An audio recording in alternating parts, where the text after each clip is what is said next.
Hey everybody, welcome to Roll with Advantage. We are doing a special episode this week where we are bringing on our guest Ryan, who we'll introduce here in a second, and we're going to be running a one-shot, a Goblins one-shot. So let's get into it. Ryan, why don't you tell the people who you are and a little bit about yourself? Yeah, sure. I'm Ryan. I'm with Roll for Initiative, and we are just a channel done by a couple of geeks. We love Dungeons and Dragons and Shadowrun and Pathfinder and all kinds of different tabletop RPGs. I've been playing since 2nd edition in high school. Dawn has gotten into it fairly recently, and so we just make a bunch of videos about the games that we're playing and DM diaries. Talk about video games, review modules and books and all kinds of stuff. Lots of board games as well. So that's kind of us, just a couple of nerds making videos. Nice. The last orders that Keo gave the Deepfoot clan was that the goblins were to go to Phandalin bearing the symbol of the Golden Stag. It is there where they are to fix up the mansion known as Tressender Manor. On the clan's travels, they rescued some survivors from a nearby goblin clan known as the Cragmaw clan. They had been brutally massacred by some evil miscreants and were wandering aimlessly trying to steal what they can. The Deepfoot clan took in the survivors, swelling the clan's numbers to 20 strong. They taught the survivors the ways of kindness that their Prince Keo once taught them.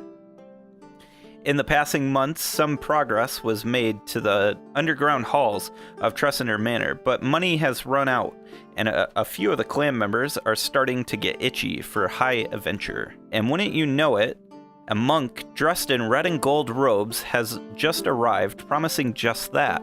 The only catch is that you'll have to travel to the mythical lands called Chult in search of some information on an artifact known as the Soulmonger.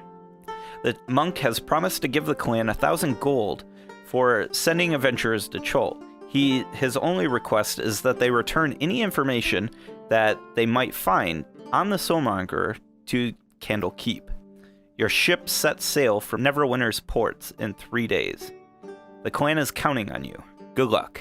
Why don't we introduce our characters here? Let's start with our guest Ryan. Ryan, go ahead and introduce Vodette. Absolutely.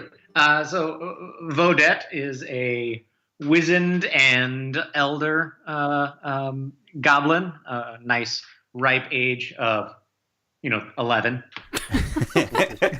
who devoutly likes to follow the teachings of one of the various trickster gods, and so has positioned himself along with the group to bring the blessings, maybe, if that's what's in the cards and in the dice, and some support, as well as a nice blunt mace to the skulls of something, if that's what's needed. All right, I got Gur. It's a very original name. How many R's was in that again? It depends on the day. Today, I think it's 4 today. Okay. Might be 5 tomorrow. Depends on the number of cups of coffee in the morning, too. So Yeah. the coffee's out, there's going to be like 8 R's, but otherwise it's going to be 4 or 5. He's a musical, what's the word? Oddity? A musical oddity, because he's a hobgoblin, but he really likes to play music for inns, for humans or elves. He met up with the Deepfoot clan not too long ago, just because he kind of got bored with the ease of pleasing typical taverns. He likes to infuse his performances with magic to make them magical performances. And essentially, he just charms the whole room when he plays. Game-wise, it's Calm Emotions, I think. So it's like smooth jazz he plays. Yes. Your guy's Duke Silver. Smooth jazz. Duke Silver, I love it. Is it a soprano sax? Yes. Yes. Probably. But yeah, so he's just looking for more challenging audiences. Ben. So tonight I'm playing Hobbs the Goblin, and he's a ranger and tracker for the Deepfoot clan. Helps them avoid dangerous predators like elves and humans. He fell in with the clan as a child and hopes to bring more children to the clan by whatever means possible. Kidnapping, more traditional senses. He likes his ale, and he's a gloomstalker. I am playing Casimir, a hobgoblin gladiator, who I'm going to attempt to play somewhat like Randy Savage. So we'll see how this works out. That's decidedly not my normal personality, so we'll see what actually happens. But I am a fighter, brute. I wield a battle axe.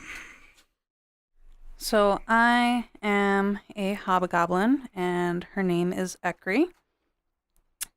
She is a rogue swashbuckler and has kind of a pirate background.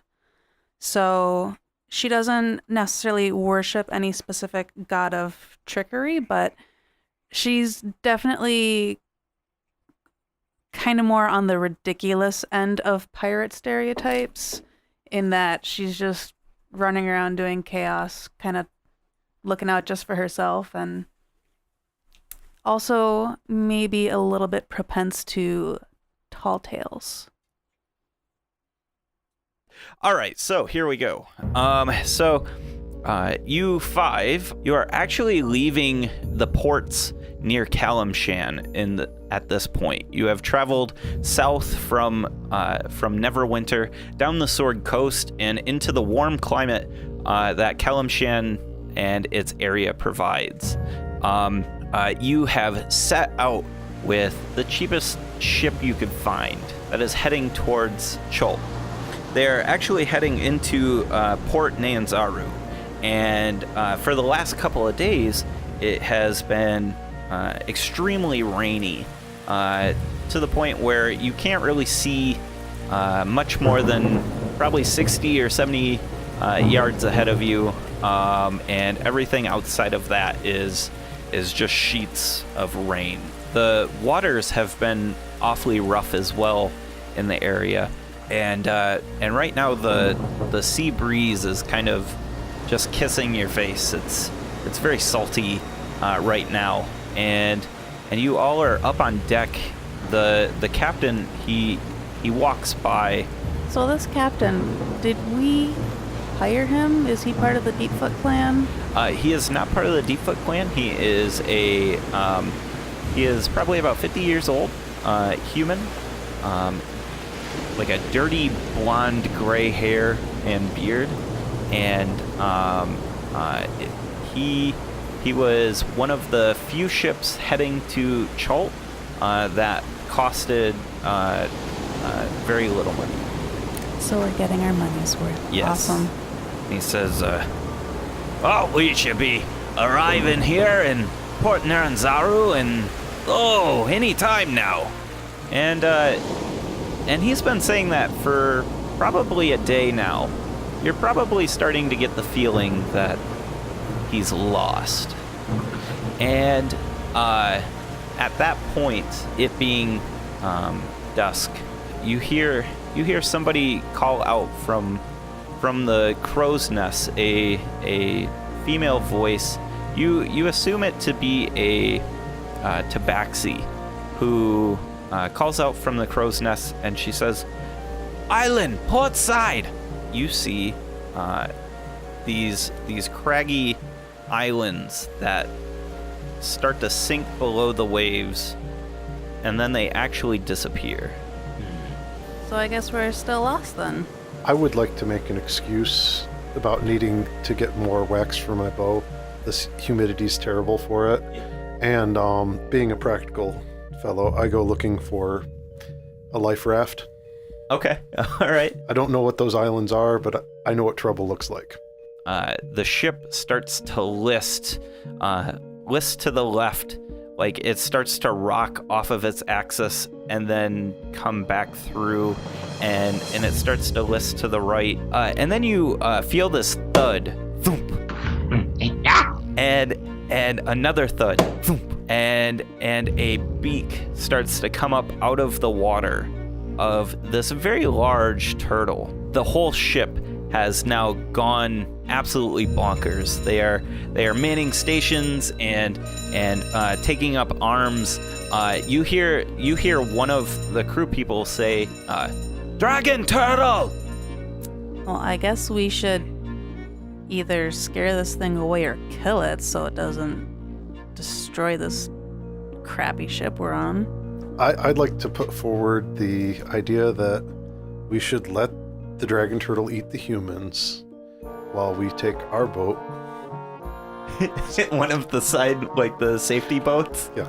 You see Vodette takes out a coin, like a slightly oversized coin, like a souvenir coin, and flips it and looks at it and puts it back in his pocket and says, Yes, Tamora demands sacrifice.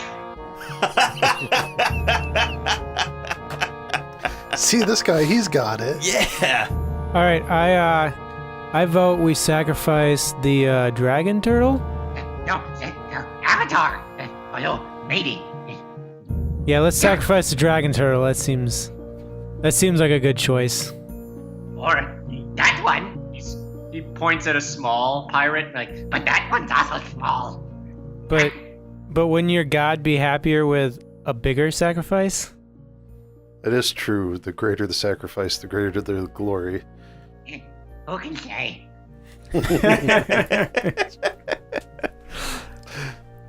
Hang on, I gotta think of a voice. I want to do a voice. Oh gosh.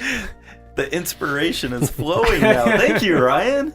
Casimir's on deck, flexing and trying to that's rile great. I up just have people. to, keep this up for the next 4 fucking hours. You chose this path, Ryan. Yes.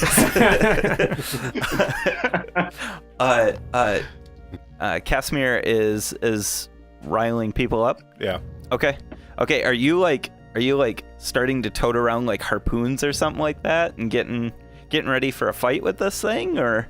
He's grandstanding, so he's just kind of grandstanding and flexing and trying to look intimidating.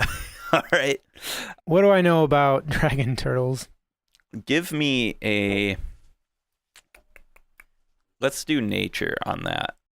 What's an untrained 18 get me? Oh wow. Okay. Dang. So you probably actually have heard tales through your bardic knowledge. You've heard some tales about dragon turtles and how they can usually like to nest in near like in coves and like where the cliff faces happen on the coast. They like to nest in those areas, and they also really like gold. Huh. So the captain's been holding out on us. Is it like submerged totally, or? Its head is it keeps like popping out of the water. It seems to be like tapping the boat and then like dipping down. It's more of like trying to knock things off at this point. But with each growing moment, it's getting more frustrated and is starting to take more aggressive action. So Vodette will sort of be looking at over the side and gets close to one of the smaller, lighter-looking pirates. And on the next thump from the dragon turtle, he just goes, Oh no, my balance! and will smash into one to try to push him over the edge to the turtle. And if he goes over, she goes, Yes, to you, Lady Luck. All right. Yeah, the person just falls right overboard, and you start hearing the man overboard. I need you to roll me a percentile die, please. Alrighty. Let me know how much you get. That would be a 35. 35. So the person falls overboard with all that's on their person, and you see as he hits the water, you see like a coin purse on his hip, and the dragon turtle comes by and actually like takes the purse with like such grace and finesse, and leaves the person to its own devices. Well, yes, see, I told you, Tamora be praised. And then throws a rope over. Nice. All right, and the guy grabs it and pulls himself in. I was about to fire a warning shot, so I put my crossbow away. Okay. Does it appear to be a beast? A Of beast? a turtle? Let's see. I think it's technically of dragon type. Okay. That's what I was thinking. Yep. A ranger would know that. Yes, it is of Okay. dragon type. There goes that shenanigan. Yeah. Vodette, did you want to act on any of that knowledge? Yeah, so seeing that, and when the sailor gets back up, Vodette makes a big show of pointing at his missing purse and says, See, it is the Avatar. He demands gold. Throw over the gold.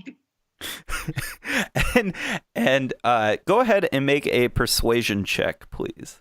all right, I'm sure I'm very good at that. All right, so, well, it's a natural 20, but I do have a -1. All right.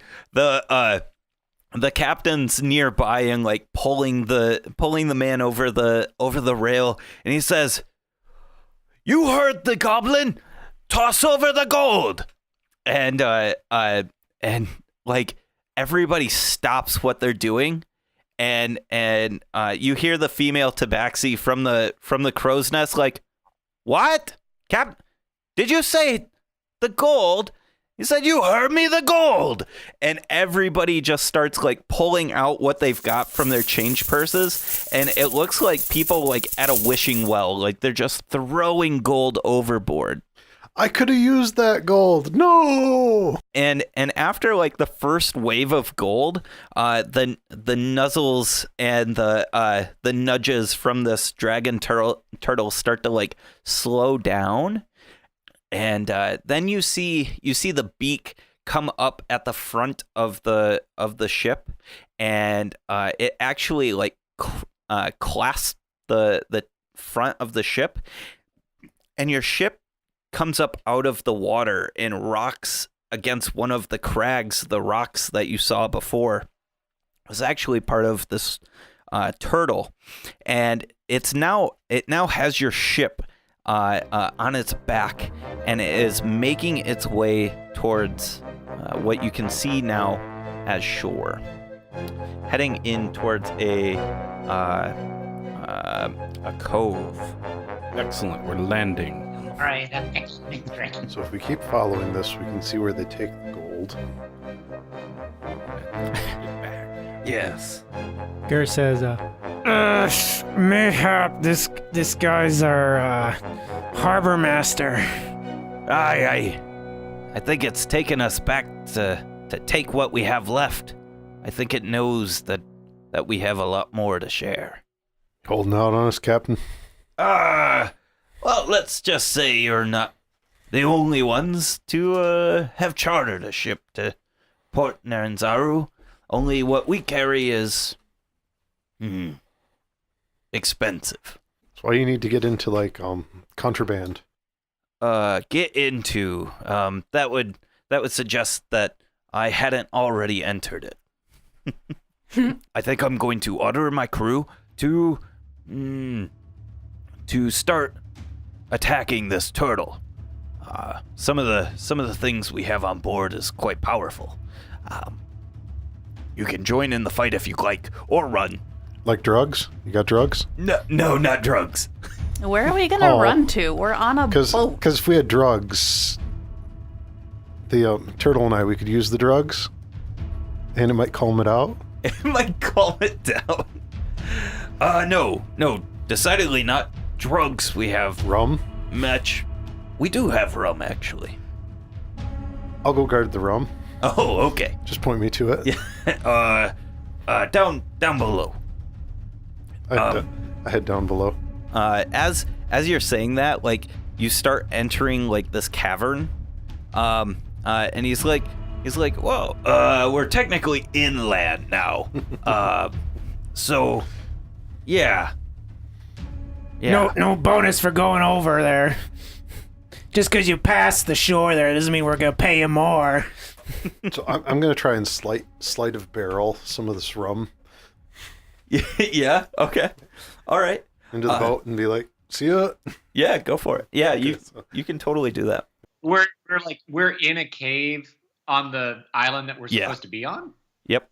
As you're like moving through this cave and you guys are trying to figure out what you're doing, you start to see like glimmers of gold out in front of you. How about we stay here?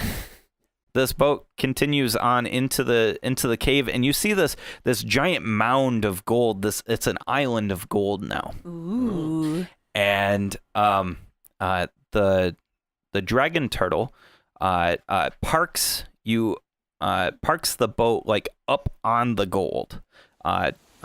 Basically just like floats by and shrugs you guys off. And I need everybody to make a dexterity saving throw, please.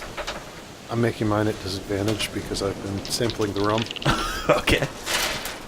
Uh-oh. Typical Ven rolls. Uh-oh. Critical in 1. 23. Nice. 4. Not gonna do it. 12. Okay. It's a save. Yep. Nice. 18. 6. Or, yeah, it would have been 25, but it's 6. All right. So, Hobbs and Casimir, you both fall. Hobbs, you're going to fall, and some of the barrels around you have come loose, and they fall on top of you. You take 9 points of damage. I feel no pain. And Casimir, I'll you drink take my way out. 3 I'm points okay. of falling damage as you fall onto this treasure hoard. The dragon turtle actually like sinks back down into the water, and the captain's at loss of words. He fully expected a fight. Now he says, I'm kind of worried about why it wouldn't have tried to kill our people. Probably because of that sacrifice earlier. Maybe he has a collection.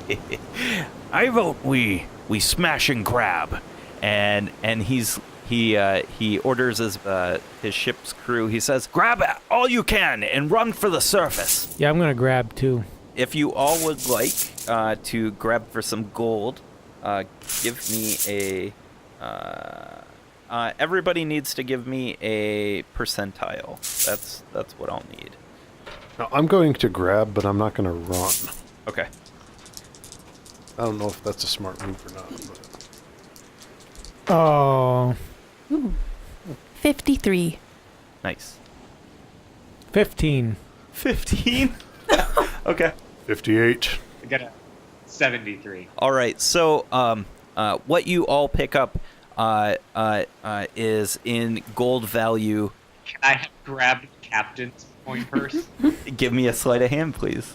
Oh shit, this is gonna be bad. 10. 10? Let me see what. I rolled an 8. So, yeah, he's so distracted with pulling in these copper pieces, these copper and silver pieces. So you you're able to snatch off of this person 4 gold pieces worth of money off of them. That's assorted change, basically. Okay, cool.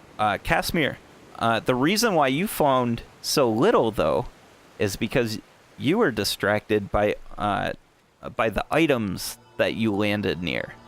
You landed near a chest, and you spent most of your time during the smash and grab opening it, and you find that it is holding a whole bunch of like spell scrolls and things like that.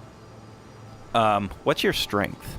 Are you able to try and drag something that's probably... I have 15 strength.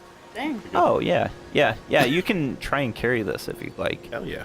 So this cavern actually has like a small walkway that is perfect for like goblins to walk on. It's a very small walkway. Some of the crew is actually like trying to swim to the other side of the cove, where there's like a clear shelf where they can try and make their way to the surface. I want to watch the dragon turtle eat them. Oh gosh.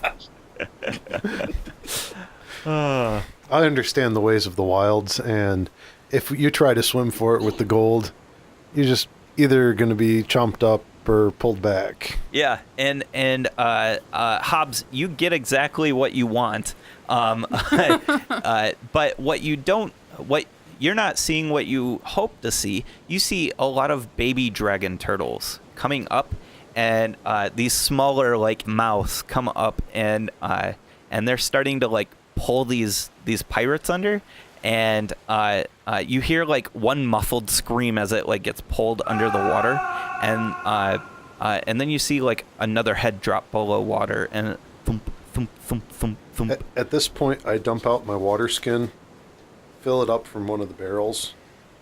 You see some of the humans actually behind you trying to work their way up this small path, and they're having a really hard time of it. Hard time, why? Because they're so big. So imagine like it's really, really close to the edge. You only have about 6 inches from the ledge. Well, for them, that's really tough because of their feet are so big. For you guys, no big deal. Our feet have grasping characteristics. Yes. Sounds like we should go that way.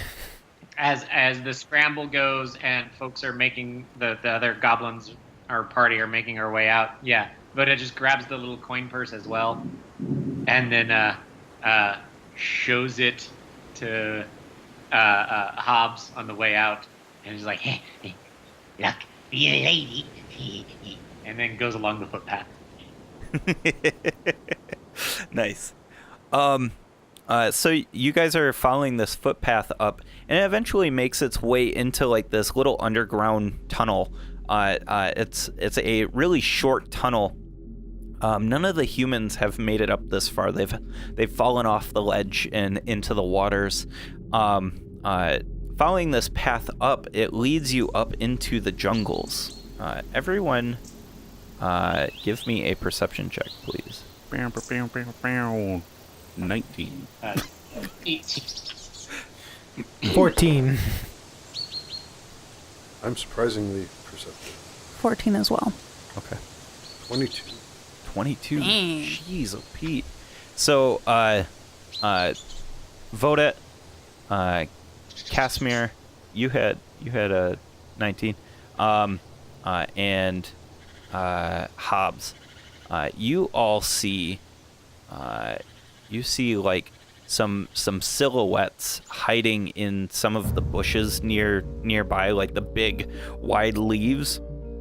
Some of them look more like camouflage, like they don't particularly belong there, and you start hearing these whispers like, should we eat them?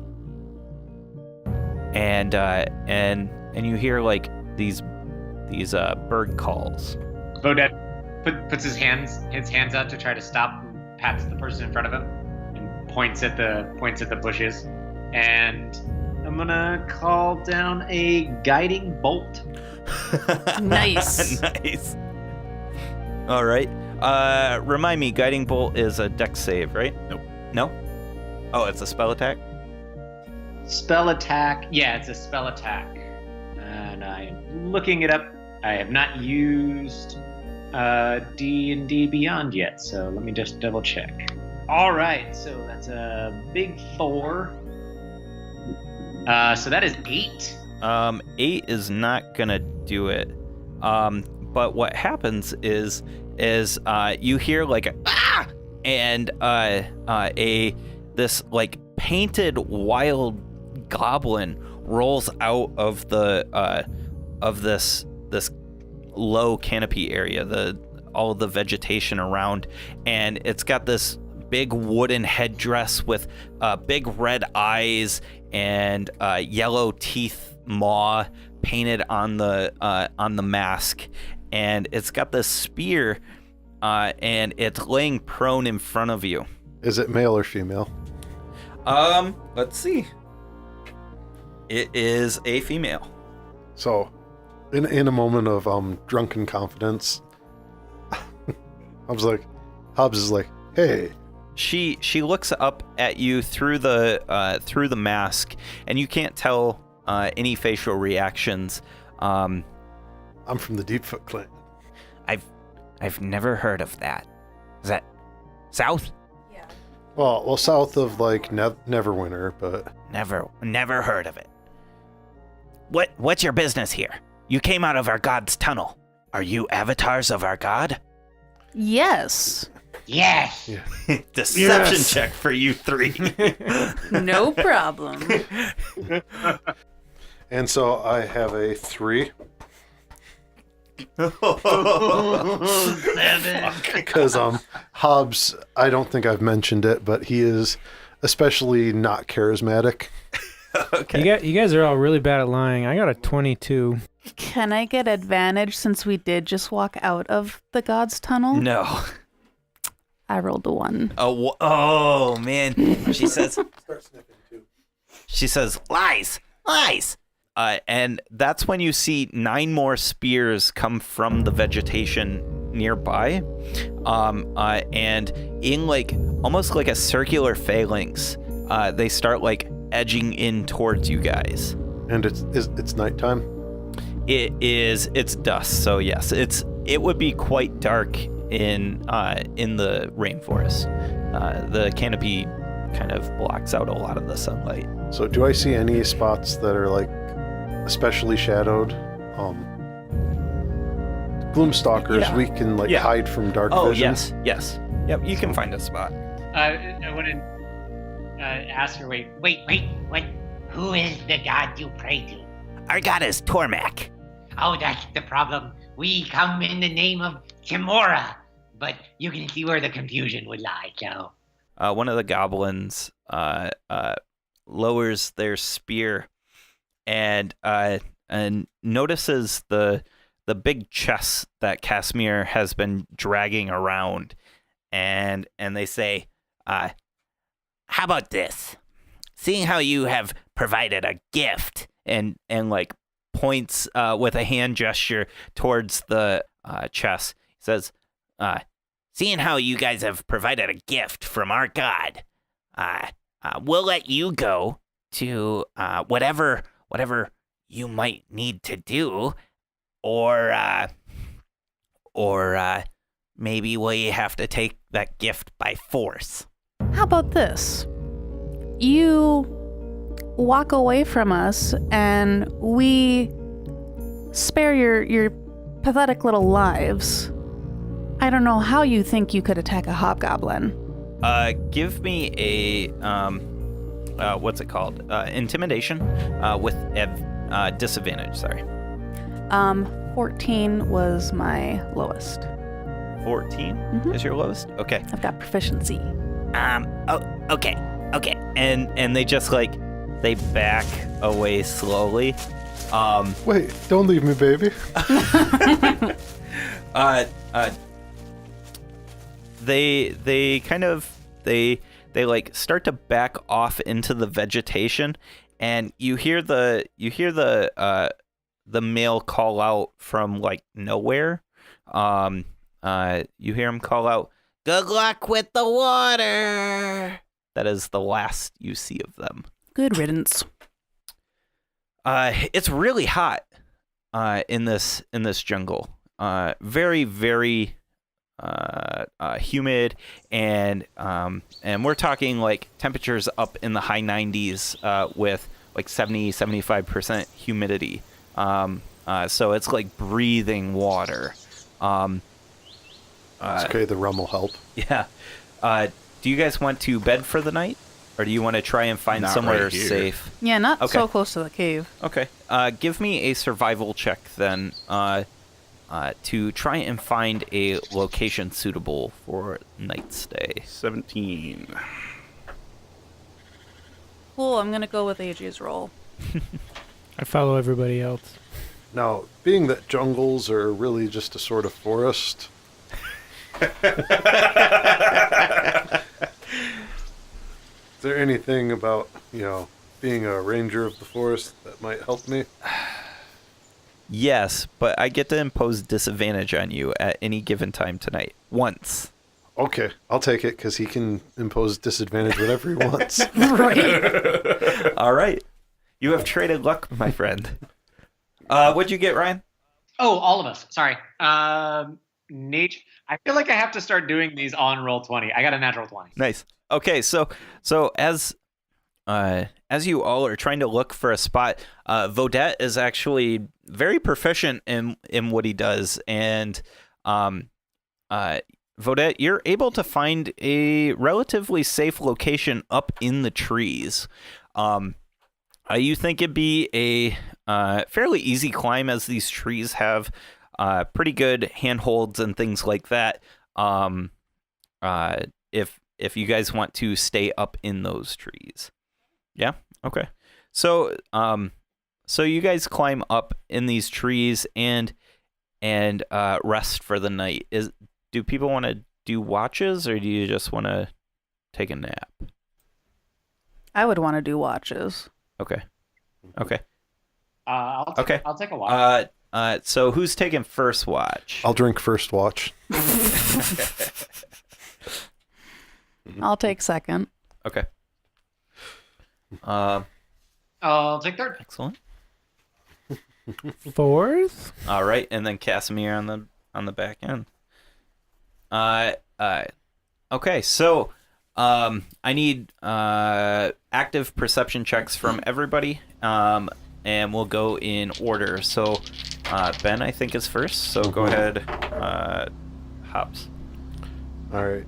I drunkenly perceive at a 6. 6. And I no longer have any booze in my water skin. Okay. Tell us what you don't Yes, see. yes. Things seem to go all right during your watch. They seem fairly uneventful. I pass out. Okay. Like 20 minutes before your watch is over. Yeah.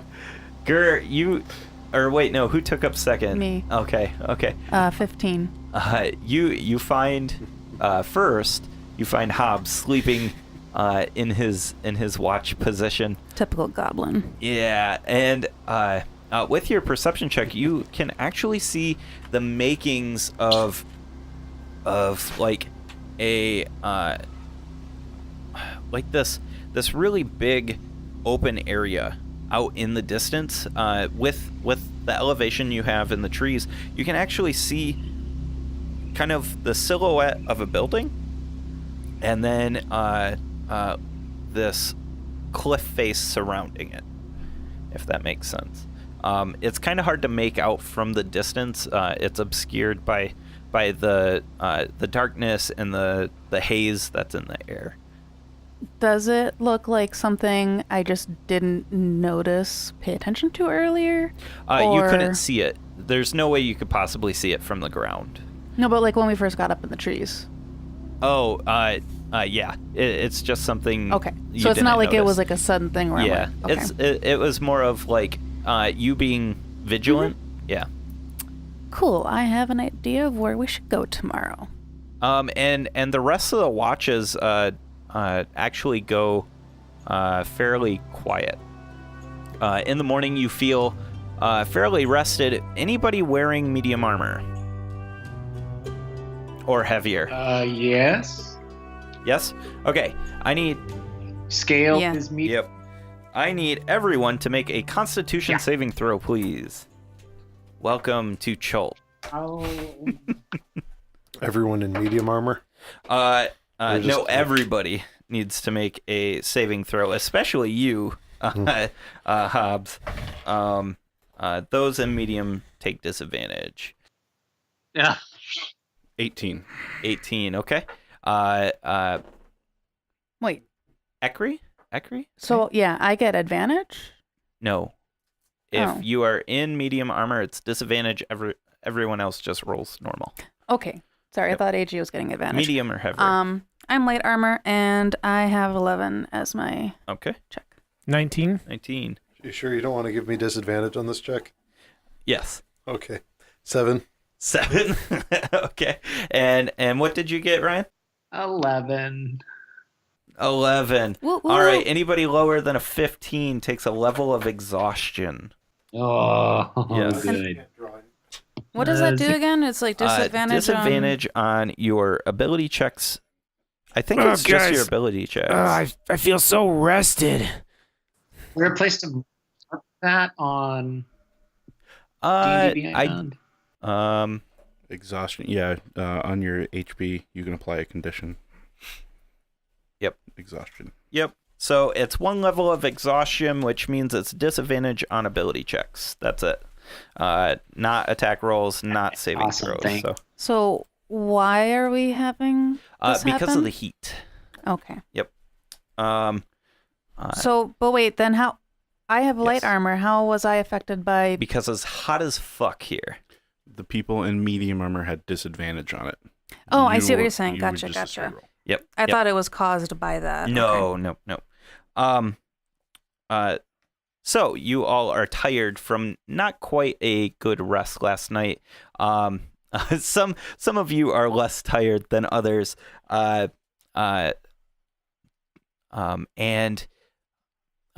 Ekri, you see now in the light, you can make out more of this building.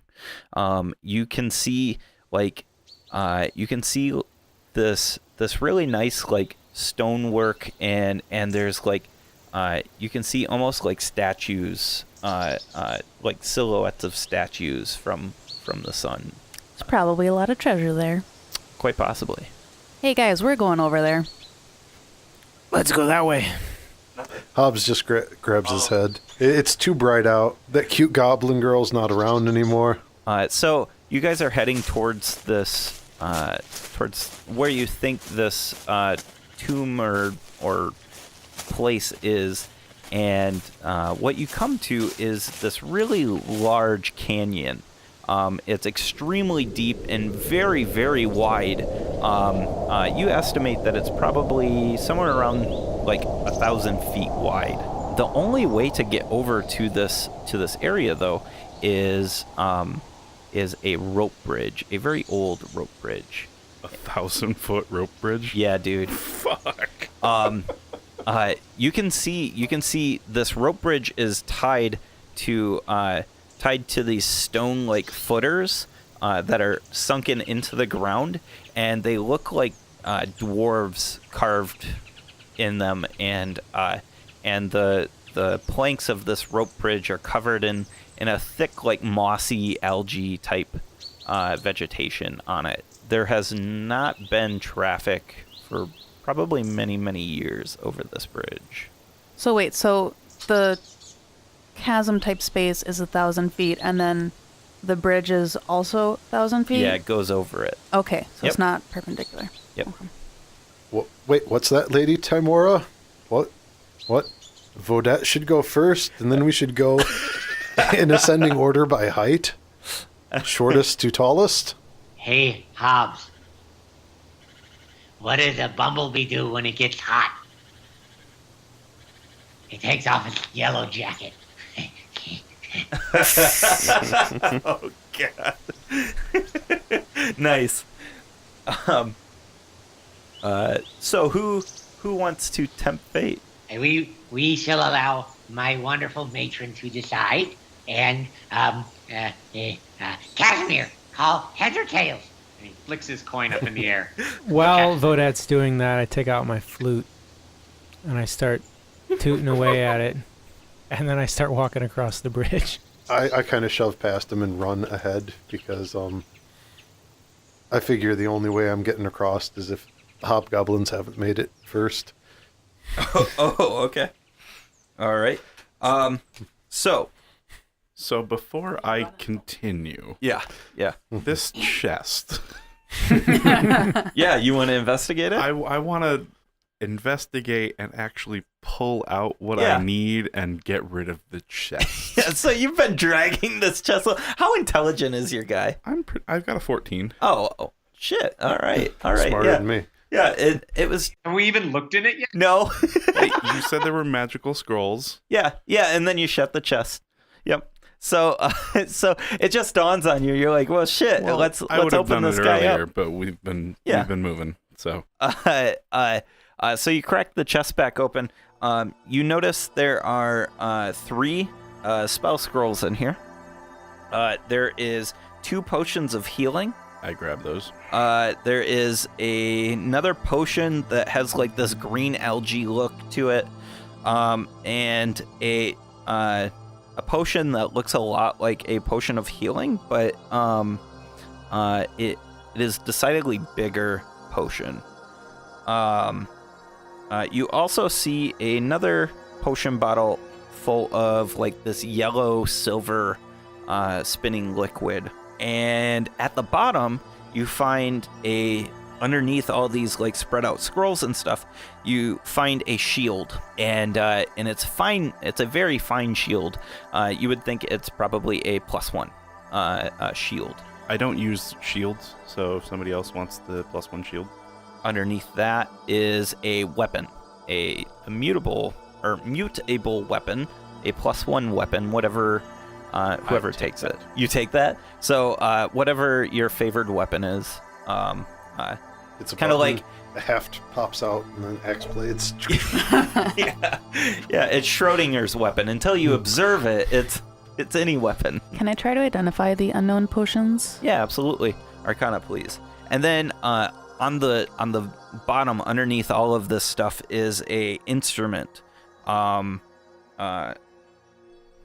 What's a Foclucan? How do you spell that? Fochlucan.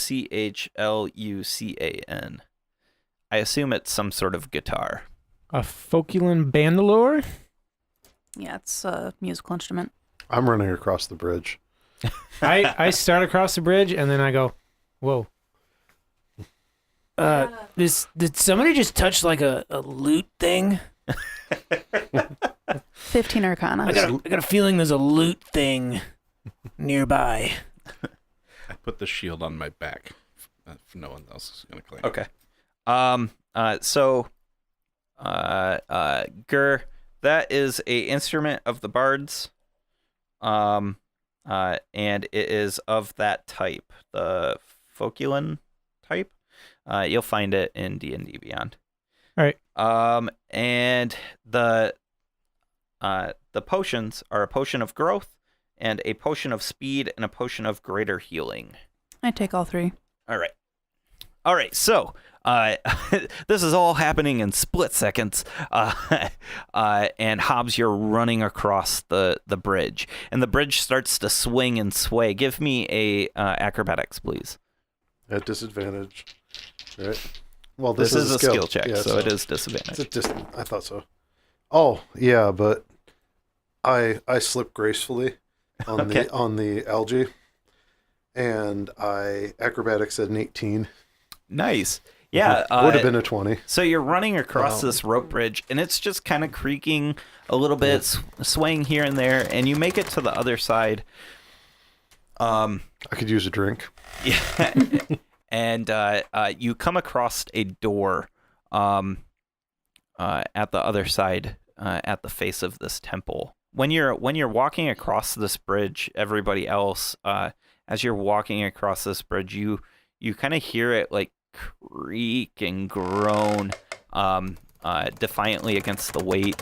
So I would like to, if anyone is behind me, especially, every time that Vodette comes across like a particularly creaky board or nasty rotted-looking rope, I cast Mending on it, and then kind of turn to the person next to me and be like, He should have waited. I knew what I was doing. Nice. and it's a cantrip. Yeah. So I just fix the bridge as I go across. Yeah. Like Vodette's kind of maybe pulling up the rear or something, and like you all look back, and this bridge is like the strongest bridge you've ever seen now. like he's just like he's healing the bridge as he's going forward. I've noted that even though Vodek's a goblin, he seems pretty decent for a goblin. Yeah. Pretty handy. Mental note for your hobgoblin brain. Yeah. Yeah. As I walk across the bridge, I play. I'm just gonna call it a bandolore because I know how to pronounce that part. Yeah. That's easy. Yeah. I play the bandolore, and it doesn't hurt me. All right. There's a DC 15 for playing it while unattuned. I gotcha. So I rolled a 16 Okay. While attuning to it. Nice. while attuning to it. I start performancing some drum beats along with it, and I get 2. 2. Yeah, one. No one can hear your drum beats, but One- That's because you're not there with us. 1 minus 1 plus 2 for proficiency. so what you come across, what's in front of you now is this old temple. It is surrounded by trees and thick grown vines over this old, well-hewn temple. It's definitely dwarven make. There's no doubt about that. You guys can instantly recognize that. But the door in front of you, it has a dwarf on one side and a gnome on the other side of the two doors, and they are facing inward, and they're like shaking hands, and they're shaking hands over where like the rings would be for opening the doors, and in the middle of the hands is like this clockwork, very intricate looking lock. It is it looks like if you pop open a watch, like all of the gears intertwined and things like that. It's very complex looking. That shouldn't be any problem for me. Now, when I do Thieves' Tools, do I just roll and that's the number for Thieves' Tool, or do I apply it to something else? Dexterity. Plus your proficiency in Thieves' Tools.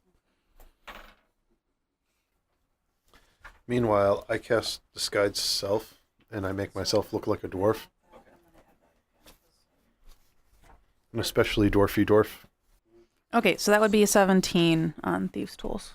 Yeah, you're able to monkey around with these cogs. You don't really know quite what you're doing with these cogs, but as you're moving them very gently, you can start feeling like as some internal tumblers start to fall into place, and at a certain point it just clicks, and you instinctively like pull your hand back because you start to hear this whir like zzz, and all of the cogs start moving really quickly, and the hands of the dwarf and the gnome, they go upward and the doors open inward. I continue playing the lute-like object. It's a woodsy tune, very melodic. No singing. What you see a room in front of you.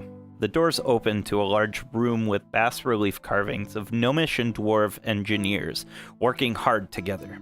At the far end of the room is a large statue of a gnome and a dwarf working side by side to create this tall, wrapping, cylindrical clockwork device. The gnome is frozen in a wild swing, and the dwarf is leaning in a manner of meticulous work.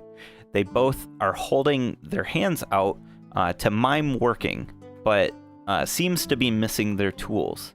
The keen of eye in your party notice that the walls have indents in them, creating small, shallow cavities between the base of the wall and the floor.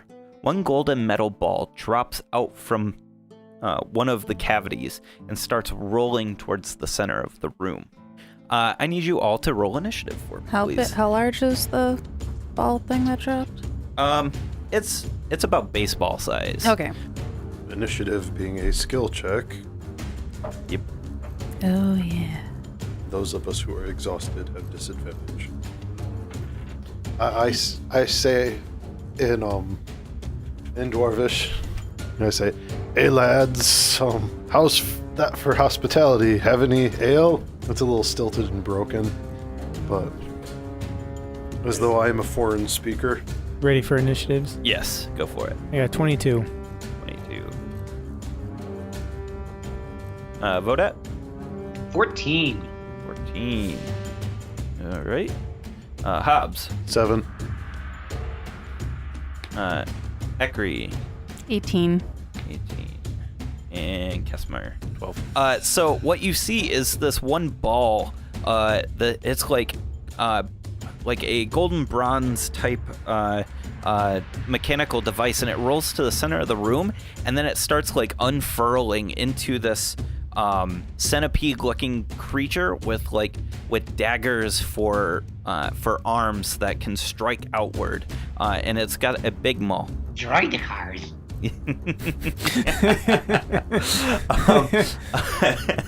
You got Star Wars, AJ. good, You got good. AJ on that one.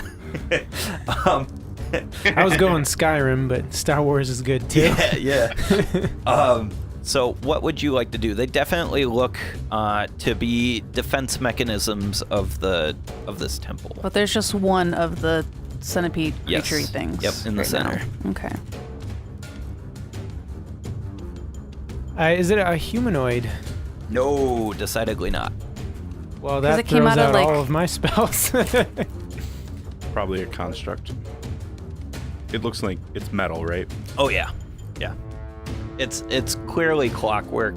It's got like these spikes for feet, for centipede feet, and as it's unfurling, it's starting to dig some of those spikes into the stonework to kind of get some traction. Who is it? Who looks like a dwarf? It is Hobbs. Hobbs, yeah. Hobbs, tell it to stand down. Gur, what do you want to do? I whip out my flute again. Okay. I drop the bandor. I'm like, oh crap, yeah, okay.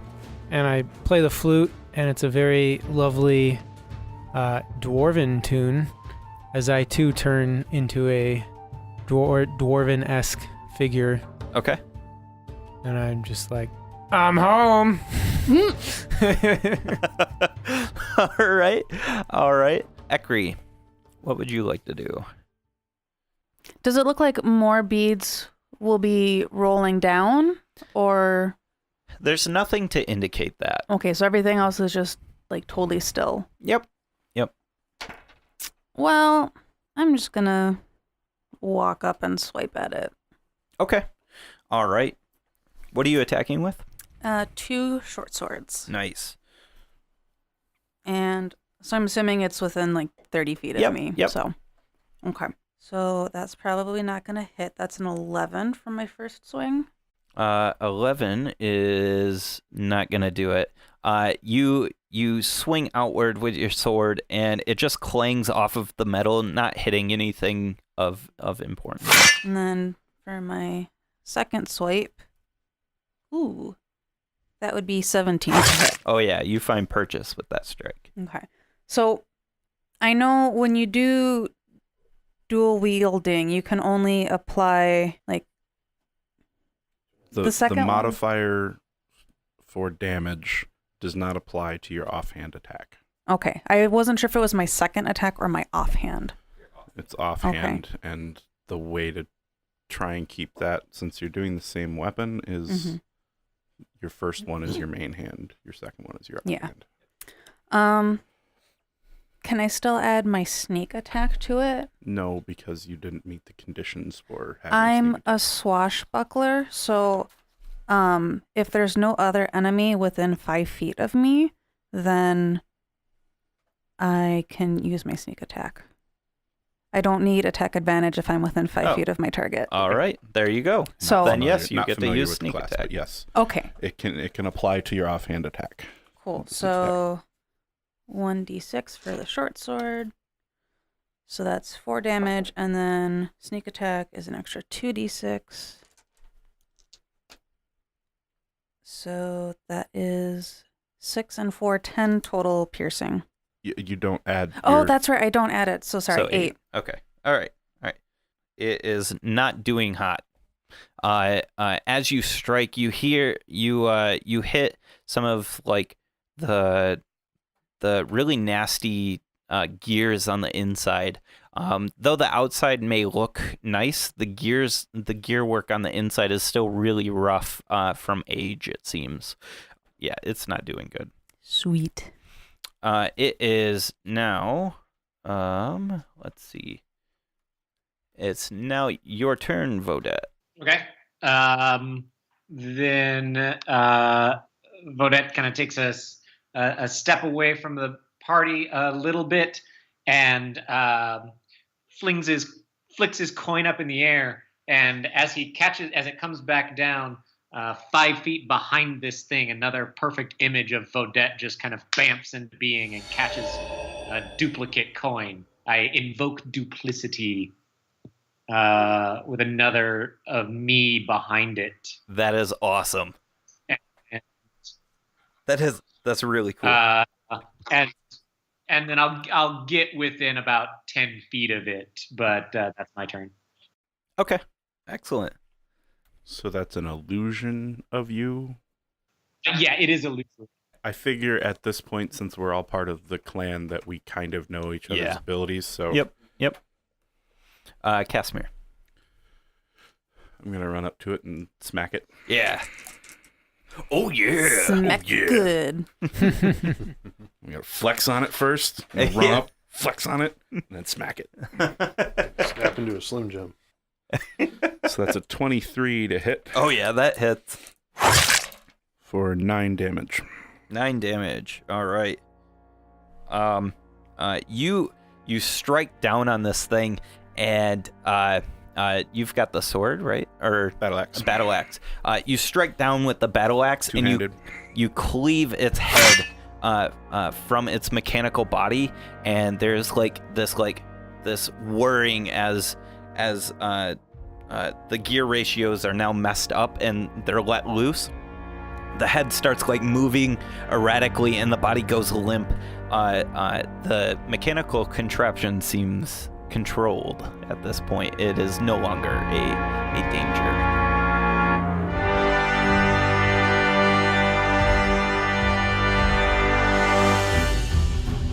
I strike a pose. Yes. Nice. So, what you see in this room, now taking out the enemy, you see a door to the left and a door to the right. These doors are going to be very similar looking to the door up front.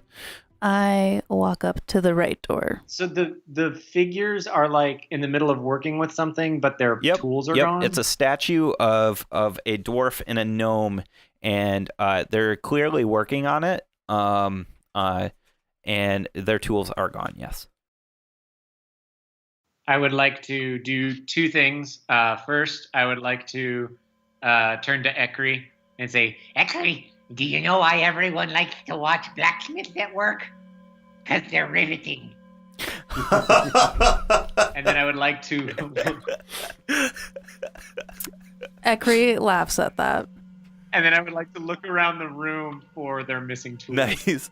The room is quite empty. You're getting AJ with these jokes. I'm loving it. That's awesome. I'm loving it. Yeah, the room clearly holds nothing in it. It's empty other than the metal carcass. Ekri feels like the right room would have the tool for the right figure, and the left room would have the tool for the left figure. Okay. So You want to prove that out? I'm gonna try. All right. So are the doors also locked, like the front door? Or Which door do you want to try? right door? The right door. The right door. You try the door, and it doesn't seem locked. No. I open it. All right. You open the door, and you see a long hallway. Does anything happen after I open the door? No. Let's real quick, because usually I have cards with this information. For no reason, what is everybody's passives? 9. 9 of character. I'm not wise. Yeah. Vodet, what's yours? 14. All right. Hobbs? Hobbs, yes. I have for perception it's 14. All right. And Ekri? 12. All right. And Gur. 12. Okay. Nope, no reason. No reason. Hey, Alec, Yep. I got a question for you. Do you, with passive perception, do you do the rule where, do you use it, rules as written, where it only matters with enemies and not seeing them, or do you let us use our passive if we roll lower than passive? Okay, so yeah, that's something that I think I've been flexing in between with season 2, but for a ruling, I'm going to say that if you roll lower than your passive, there is a potential to use it. That leaves me a little bit of room, but I'll make sure to keep it in mind for situations. Cool. Since I'm at disadvantage right now, wouldn't my passive be lower because of that?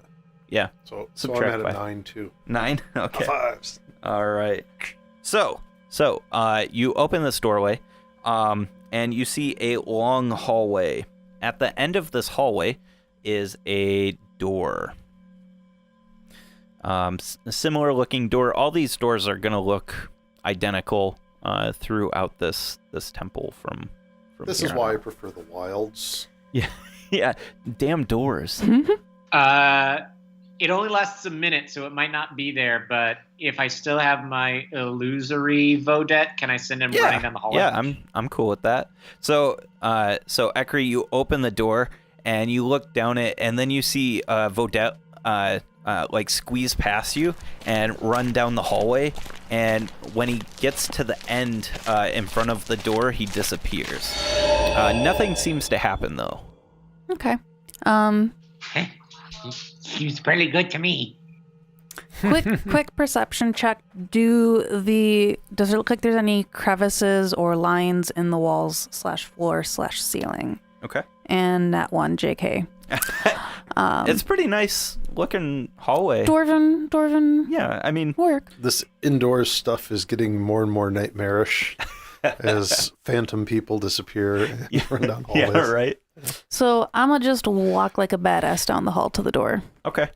About halfway through the hallway, you step on a tile, which actually starts to sink. I need you to give me a dexterity saving throw, please, as the spring-loaded blades come swinging at you from every which angle. And I'm at disadvantage? No. No, it's a save. Okay. That Because stuff will I'm wake such you a up real quick. badass walking down, I have a 19. A 19. Nice. So you dodge out of the way, and you take 9 halved is 4. 4 points of slashing damage as one of these blades just graze over your shoulder. As you like dodge forward, like rolling away from that tile, the tile goes up and it's like click, and all of the blades disappear into the walls, like perfectly into the mortar. Mm-hmm. I'm going to take a what am I called? A ball bearing out of my bag and place it on that tile so that I know not to step on that tile again. Perfect. You place it on that tile, and the tile does not sink. It just holds there. Okay. Does everybody else want to come down the hallway then? Or Sure. Yeah. Okay. Yeah. Okay. Yeah. I Yeah. avoid that tile Okay. specifically. Step All on right. So all four of you are walking down the hallway, and you're at the end. Oh, yeah. But you're walking down the hallway. Hobbs is bringing up the rear, and you notice, Ekri, the ball bearing just starts to roll, and Hobbs, you dodge where the ball bearing is, and you actually step on the wrong tile, and it starts to sink in. Make a dex save for me, please. I have used my power against you now, Ben. Ha! You used your power against me, but I actually rolled better on the second die, so that's a 12. A 12 does I rolled not a make 7, it. so +5. You take 3 points of slashing damage. Ha! That's better than. I was gonna say, what kind of bullshit's that? Well, I rolled a 9 against you and a 3 against Ben. Oh, I see. And That's fine. I can handle it. I slept the drunken sleep of sleepy people and got my long rest and hit points back before this. So. Ow. Yeah, very much, Al. Is the hallway turning to the side? No. Nope. It just, whatever fate may have it. Oh, okay. The ball bearing rolled. Just the I DM's pick up fate. the ball Okay. bearing and then I take my piece of chalk and draw a big circle around, Okay. around the trap. All right. The chalk circle, it just slowly rolls. Should have made it a square. Then it couldn't roll. Fuck, we got some good jokes today. Also, I just realized I read and speak Ooh, Dwarven, okay. so if that Nice. Nice. pay attention to my character sheet. I start muttering stuff about hobgoblins not being cool in Dwarven. All right. I have the feeling you're saying something about me, and so I just give you a look. I wink back. I continue to give you the look, and then I turn away. So Hobbs, you can see, you notice, you've been actually kind of noticing this here and there, but it's very prevalent in this area. There are runes up on the top edge of the wall where the wall meets the ceiling. You see a bunch of arcane runes along the top edge. A bunch of murderous dwarven runes that maybe? are unnatural, and They're not of any dwarvish script, or they are definitely arcane in nature. So there's a door in front of you. I try to open it. You try to open it, and it's locked. A similar gear mechanism seems to be in the palm, or in the fist class, whatever, the handshake that's going on between these two figures. I have to do disadvantage for my thieves' tool check. Yeah, I'm because it's a skill. Yeah, okay.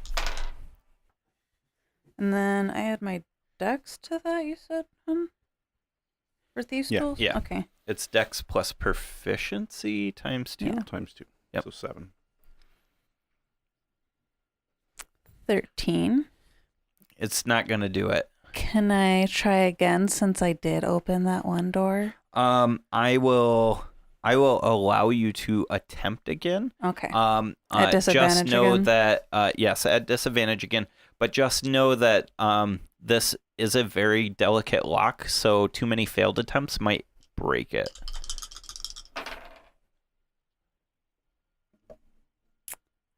How does one more do? What is it? 15? 15's enough to open it.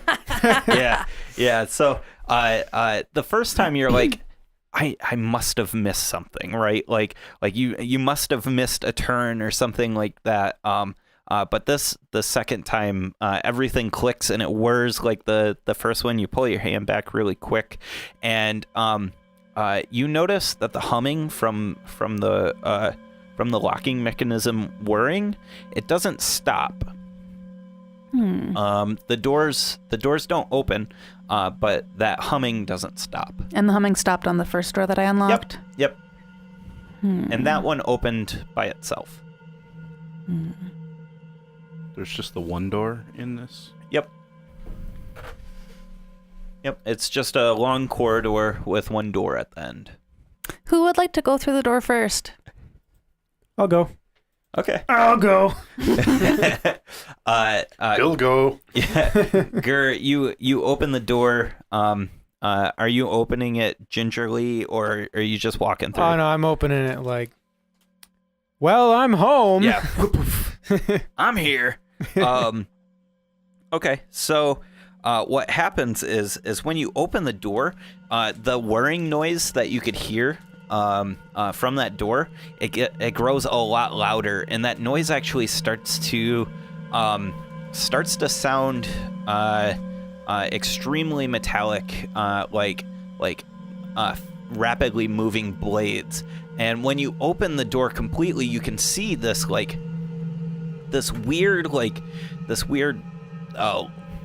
for a lack of a better term, labyrinth or path of blades that are moving through the floor. It looks like modern day. It looks like circular saws are following a path through the floor, and there's a very specific path. There's so many of these things that that it almost seems like a wall of blades. You can see these metal figures, these clockwork figures, are standing up in this open path between two of the blade walls, is a good way to describe it, and one giant figure that looks a lot like a giant gnome, basically, and it's holding a hammer in its hand, and it's like holding it above its head, and is looking at you menacingly. A giant gnome, so like a dwarf. Yeah, basically as a dwarf. Yeah. Okay. So I think this means we check the other hallway. Yeah, I think I back out of the room like, oh, there's just some junk in there. No. You just shut the door. All right, you want to head back the other way? Yep. I yell back Avoiding the towards tile. the room saying, in Dwarvish, sorry, we were meaning to go to the dwarf side. We got turned around. As you enter the main chamber, two of these bronze goldish balls drop from the wall crevice along the base of the wall, and they roll to the center of the room. Now there are two of these mechanical constructions in front of you menacingly. Roll for initiative, please. Don't forget disadvantage. Gur has 14. I actually did better this time. He's 17. I got an 8. Casimir, 6. Ekri. I rolled a 2, so I have a 7. All right, and 14 for them. Vodette, your turn. Oh, I thought Gur had an 8. 14. No, 14. Sorry, You're good. Shit. Why didn't we plug up those stupid holes? And I cast Spiritual Weapon, and a large mace appears in the air above one of the two. Okay, And they're both side by side, so okay, the Okay. right one. excellent. Does that attack on their turn? Remind me how that works. I believe Spiritual Weapon on my turn, I can attack with it. When I cast the spell, and when I cast it, I Okay. can make an attack on a creature Yeah. within 5 feet. As a bonus action on my turn, I can move it and attack. Excellent. Okay. All right. So if you want to take that attack, go for it. Yep. That's a 14 plus my modifier. This is just my spell modifier. So that's 18. 18's gonna do it. All right, and that is D8 plus 2 force damage. 5. 5. All right. And let's see. Gur, your turn, sir. I say to the sphere that just took damage, I say, shouldn't have rolled in here, and make a wisdom save. Nailed it. Wisdom. Let's see. They are at a 7. That's not gonna do it. Yeah, I didn't think so. Are you attacking the one that's been damaged? Yeah. Okay. Do they take psychic damage? These constructs? I don't know. Yeah, I was wondering about that. They don't have an immunity towards psychic, so yeah. They're shaking in their They feel 4 gears. points of pain from All right. psychicness. They really Excellent. ground their gears. And yeah. Threw some dirt in their cogs. They also have disadvantage on the next attack roll. Excellent. Or the one that got attacked has disadvantage on the next. Okay. Well, they are going to try and roll up on you guys then. I believe you get an attack of opportunity, right, Ryan? I don't think so. I mean, I don't want to argue too hard on Yeah, that. right. Yeah. I don't Whatever think you say, do. DM. Yeah, spiritual weapon doesn't. All right. So they roll up and they attack. Let's see, Gur. Gur. Oh shit! Yeah. Okay. So the first one rolls up next to you, and oh god, throws out this this zap, like this. You start to smell like ozone, and you hear like. Make a dexterity save, please. Oh, so close. Let's see. That's 11. 11. And in fact, I need Voda, Ekri, I need everybody at the table actually to make a dexterity save. I fail. Oh god. Oh, and it's a disadvantage. No, not the saves. Nope. I Yeah. made Oh, a thank God. 23. Nice. 16 for Ekri. 5. Oh Jesus. All right. Anybody lower than 13 and lower fail. You all take. Well, those who failed take 8 plus 6. What is that? 14. Yep. 14 damage. Those who succeeded take half. 7. You know we're level 3 characters, right? Yep. I do. As long as What? you're clear. What was that? 14. No. What just sorry. happened? Oh yeah, Attack. sorry. A zap of like this lightning flare like shoots out in this arc in front of it, striking everyone in the line.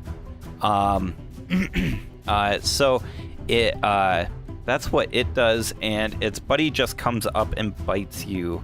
Gur. Let's see. 8 plus 5 is 13. Enough. Enough? All right. And this is the time that Ellen kills Gur. No. That is going to be 4 points of piercing damage and a 3 points of lightning damage. Gur, we hardly knew ye. Jokes about killing Gur almost kills Gur. Yeah. All right. It is Hobbs. Your turn. All right, so I dart forward, kind of roll out past them, and take my 2. I didn't leave there. Oh, okay. Threatened Okay. space. I'm just kind of rolling, Circling around them. All right. Yeah. All right. you know, just ahead. make it splitting the party, you know. All right. So, and I pull out my 2 fangs, my daggers, and I attack the wounded one first, as my mother taught me. All right. So, a 12 plus a 17 hit. Yeah, 17 hits. So I stab the first one for 7 piercing damage. All right, it is dead. Then I stab the other one with that same dagger. Okay. And does a 15 hit. Yes. Sweet. This is a special class ability. Here. And 8 plus 3. I stab that one for 11 damage. Holy crap. Piercing. It's not doing well. And then with my offhand as a bonus action. Oh, shoot. You've got 2 attacks? Nice. I got 3 attacks in the first round if I use 2 weapons. All right. I'm a Gloomstalker. It's the Dread Ambusher ability. You're more like a droid ambusher. Oh my gosh. I rolled 3 4s in a row on my damage with my dagger. So that one takes... It's going to hit because it's 17 plus 5. Yep. So, and it's 4 damage. 4 damage. It's dead. Yeah. So they fizzle out. It was a shocking turn of events. Oh, no. I move the rest of my movement in an extra 10 feet because I can. Okay. Yeah. Yeah, just to show off. Yeah. Yeah. Show off. All right. We are out of initiative at this point. I thought there were 2 of them. Yeah, he killed them both. Oh, whoa. Okay. Yeah. Yeah. Apparently, Hobbs, you don't fuck with Hobbs. All right. All right. Yeah. I'd like to. Odette, so Gur, you're pretty rough. Yeah, I'm like in the corner coughing up blood. Okay. Vodette will go up to Gur and kneel down beside him and pull out his little holy symbol coin and say, I think that those electric centipedes need to find a better outlet for their aggression. Oh my gosh. Can we keep his jokes? It's the voice, I think, that's actually and selling it. with that painful laughter, you heal 6 points of damage. Do you want a healing potion too? Oh, I got healing potions. I just Oh. haven't drank any yet. I'll drop a cure wounds on him too. Hey. No. I go up. Are and- these droidicars are coming from a very specific place? They're coming from so where the walls, all of the walls meet the floor. There's a notch. It's about 4 or 5 inches tall, and there's a notch between the wall and the floor, and it just goes about the same amount deep. Do you want to inspect that? I would like to, if I could, please. Yeah, go for it. Investigation. 15 plus 0. All right. Yeah, so you look like you try to like smash your face up close enough to kind of see up in this ledge, and you see this like that behind the walls is actually this massive mechanical contraption, and you see thousands of these little balls hidden up into the wall. And they imagine this to be like a Coke machine, like the innards of a Coke machine. They're just waiting to drop these balls out. Okay. I will mention this to the rest of the party and say, the divine goddess would always like to lend a hand, but when she can't, and he fishes out from his bag, I probably could shove this in there. and he's holding a bomb. Oh my gosh. Nice. I've only got one, but I say, why not? Okay. There's 2 holes? No. It's all along the edge, but he noticed that it's all like a giant mechanical contraption Okay. along the walls. Yep. That's better You than want my to blow it up? It's better than my plan. Well, I'll listen to some input from the others. Not as well gonna stop first. you. Just gonna stand away. Yeah, I'll guard the door. Could I get this bomb? I mean, I don't know if it's a big old, like the size of my torso, Legend of Zelda bomb, or could I shove it in through this little Yeah, 5-inch crack? I imagine the bomb to be about the size of these spheres that are coming out of the wall. So yeah, you can absolutely just whoop. Okie dokie. Then yeah. I take like the thing and I get it just barely in the little hole, and take some tinder and Bomb it away! and then just plunk it down into the mechanics and run. All right. So it just like shoves up into this like these like fingerling mechanical contraptions that are holding these spheres, and it's held there, and you light it and you book it. And just as like you're exiting the room, it goes off like an awesome Michael Bay flick. It just And I know you and like the smoke starts coming out of the base of the wall, and you can see along all of these along the edge of the entire room, it's starting to like spit and sputter gear chunks out from the bottom. You think this room might not be dropping any of those anytime soon. All right. I guess I'll erase my one bomb from my gear. I was gonna say that could have gone really bad the other way. Yeah. They all get activated at once.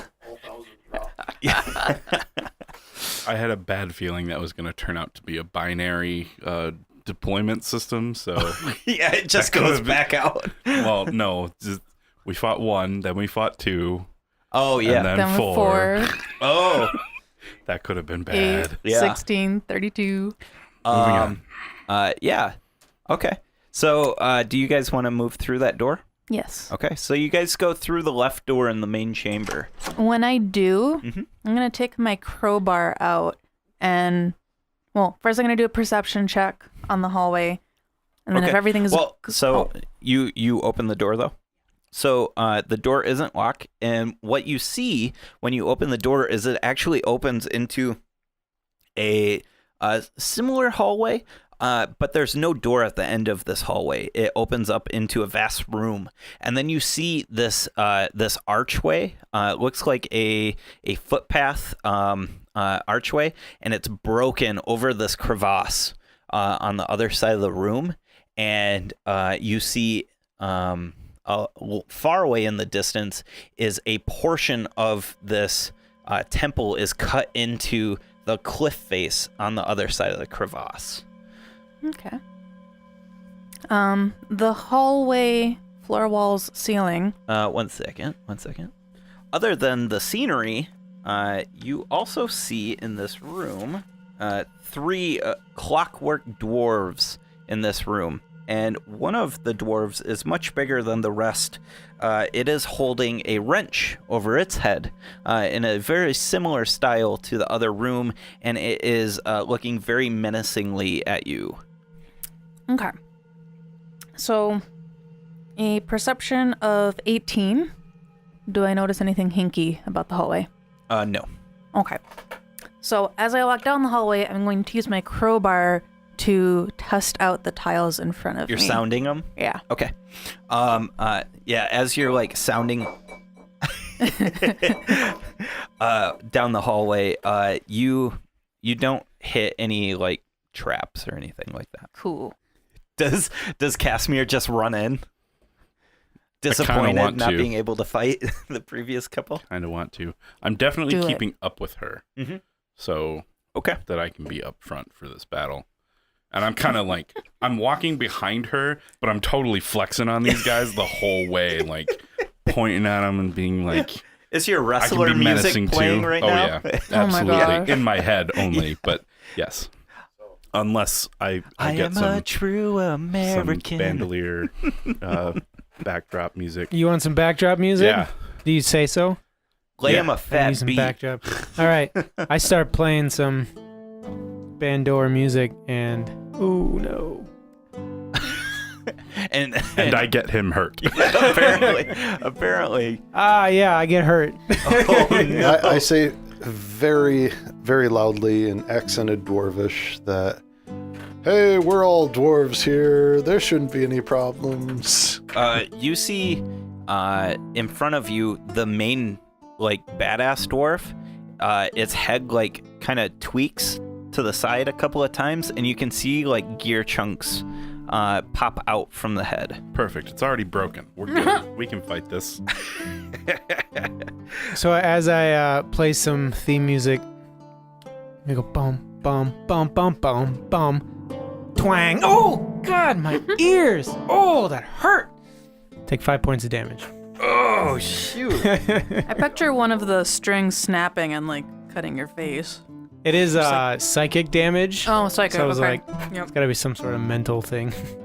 I'm like, I'm not playing this thing again until I got some good time to study it. Just to one Clearly tune. just out of tune. Just a tune. A single tune. All a right. Tune. We'll say we start with let's do Ekri because you're leading the charge here. Can I? So wait, the dwarven statues are on the other side of the broken bridge?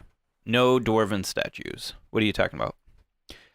There are 3 dwarven clockwork, like, drones in front drones, of you. yeah. They're in the room in front of you, directly in front of you. Okay. Yep. You're moving to engage them, basically. I am going to go for, well, the bigger drone. Would I be able to attack it and have no other enemies within 5 feet of me? Or are they clustered? No, they're clustered together. Darn it. Okay. You might be able to do something to draw that one away if you want to attempt something like that. Sure. For my first round. So I'm going to move like out of the hallway to the side. Yep. And then I item interaction, get my light crossbow out, and I shoot at the big one. Okay. Does 11 hit? No. Sad face. It just, like, pings off of the the wrench and off into the distance. But it at least touches the statue or the drone. Yes. Maybe that'll get its attention. And it seems to, like, turn its broken head towards you. I just end my turn by saying that it's a dusty old rock. All right. That might be a compliment to dwarves, but Yes. Casimir. I'm gonna run up and attack. All right. Time to send these guys to the scrap heap. 20 to hit. All right. Big one or the small ones?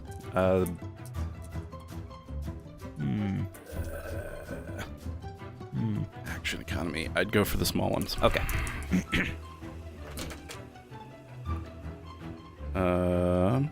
10 points of damage. Holy crap. Yeah, you take out the first small one.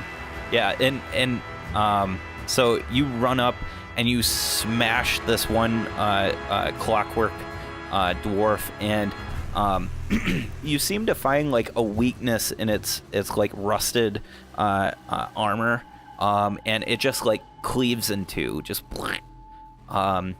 gears and springs going everywhere. Vodet, your turn. I will close up with the big one Okay. and take an attack of inflict wounds at it. Does a 19 hit? Oh, yes.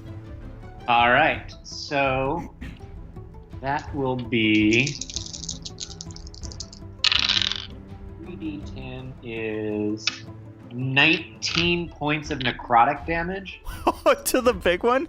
to the big one, and All right. as he swings all of this down, he says, You know, I had a joke about some dwarves, but I'd never stoop till you. Nice. Oh, that's AJ clapping for you. And like, it's covered in, like, as you're saying these things, a black cloud of necrotic energy leaves you and wraps around this big bad dwarf, and it sinks into the gears, and you start to see gears sputtering and spitting, and its head pops off, and its body falls limp. Like clockwork. Like clockwork.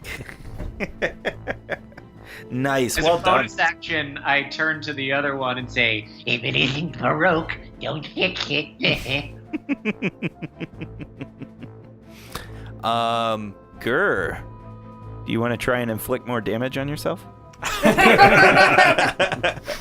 No. running real low on spells, by the way. Yeah. Yeah, me too. What's left?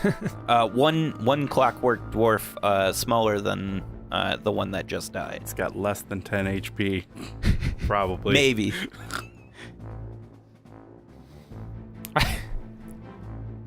I don't really have anything we can. All right, I say. Life of a bard, man. Buff someone. Buff someone. There's only one left though. You guys see me say something, but you don't hear me say something. But the clockwork guy does. Make a wisdom save. All right. 3 + 2, 5. Right.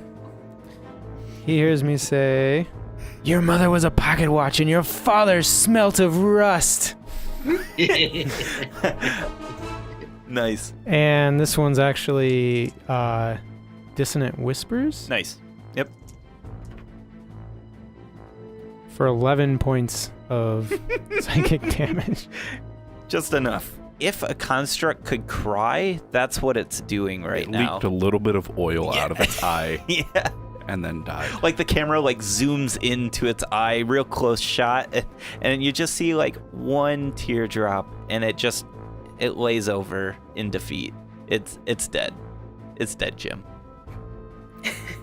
That's right. That's right. Nice. The wrench lays before you on the ground.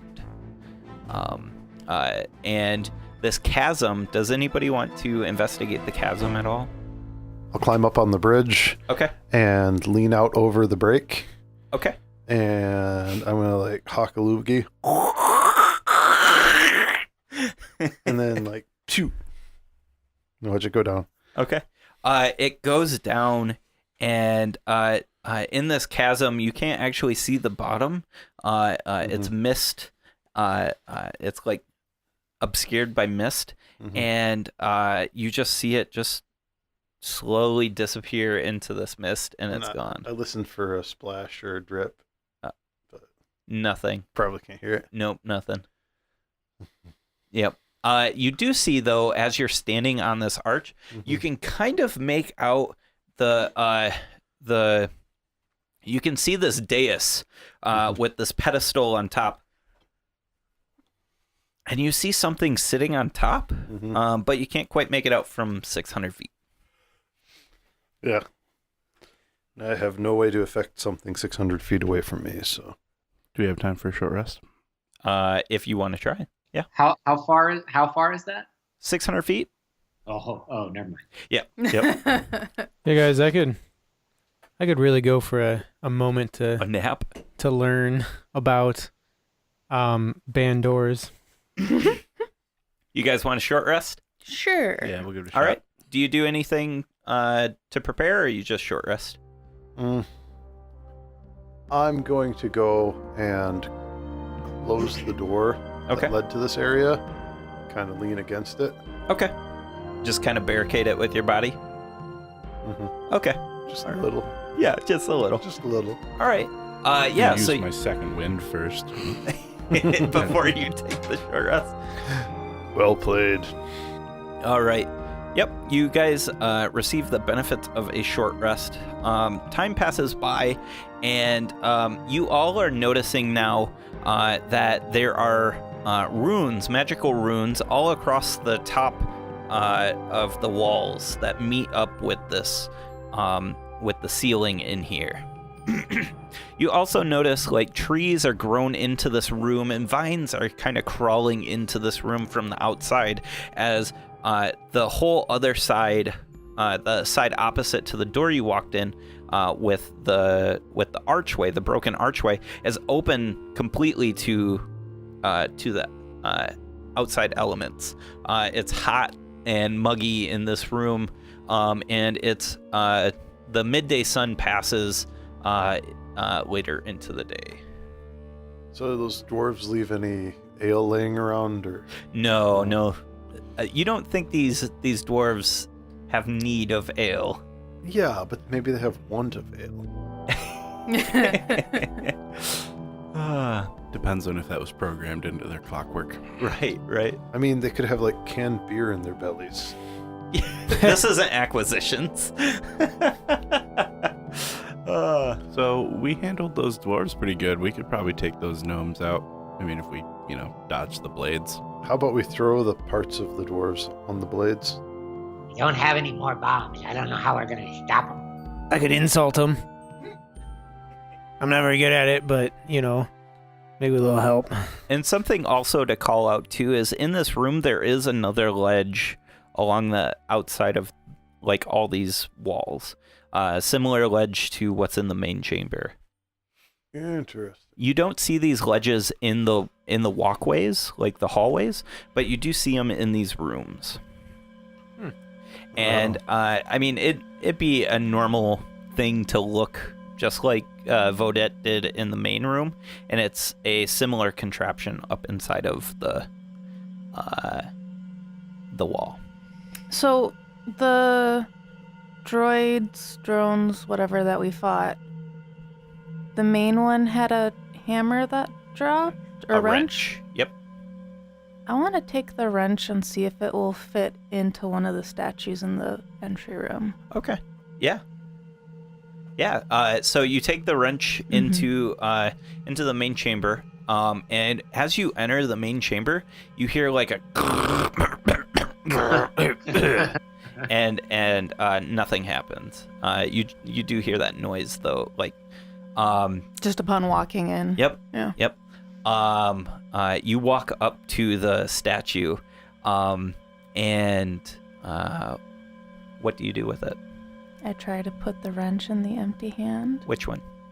There's two. The dwarf and the gnome both seem You said to be... I walked up to the statue, so I was hoping you would just assume the correct one. Oh, honey. Hey, if you don't try, you don't know. That's right. Since the statue is dwarves and gnomes working together, maybe they have to trade tools. Why don't you just Gnomes do like their wrenches.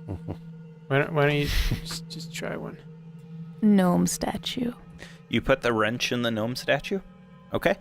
When you do, you see the gnome statue, its arm like falls forward and bangs on the statue of the cylindrical mechanical thing that they both seem to be working on, as if it were hitting it with a wrench. I think that should probably be the hammer. Yeah, but gnomes are dumb. Does it keep doing it, or was it just No, once? just the once. Okay. And it seems to like go, it goes shabong, and then you hear like a something seems to have latched or unlatched. Gnomes have a racial trait where they can fix things by hitting it with a wrench. So I suggest to the party that we grab the drones and throw their corpses onto blades in the blade room to try to, like, Slow the blade. yeah, or like break some of them or trap them into half of the room. I'm running pretty low on the magic I can do today, but if we rest, then tomorrow I can also just command the statue to throw us his hammer. Ooh. Well, how about we try the blade room then? If You want to try it? Okay. Yeah. All right. Sounds more fun than resting. I also only can heal you once. Yeah, I'm a little afraid to take damage again. I'm feeling pretty good right now, but later I might not be, because they do a lot of damage. Well, I'm at least grabbing one of the, I guess I'll call it a corpse. There's no point in resting with no beer.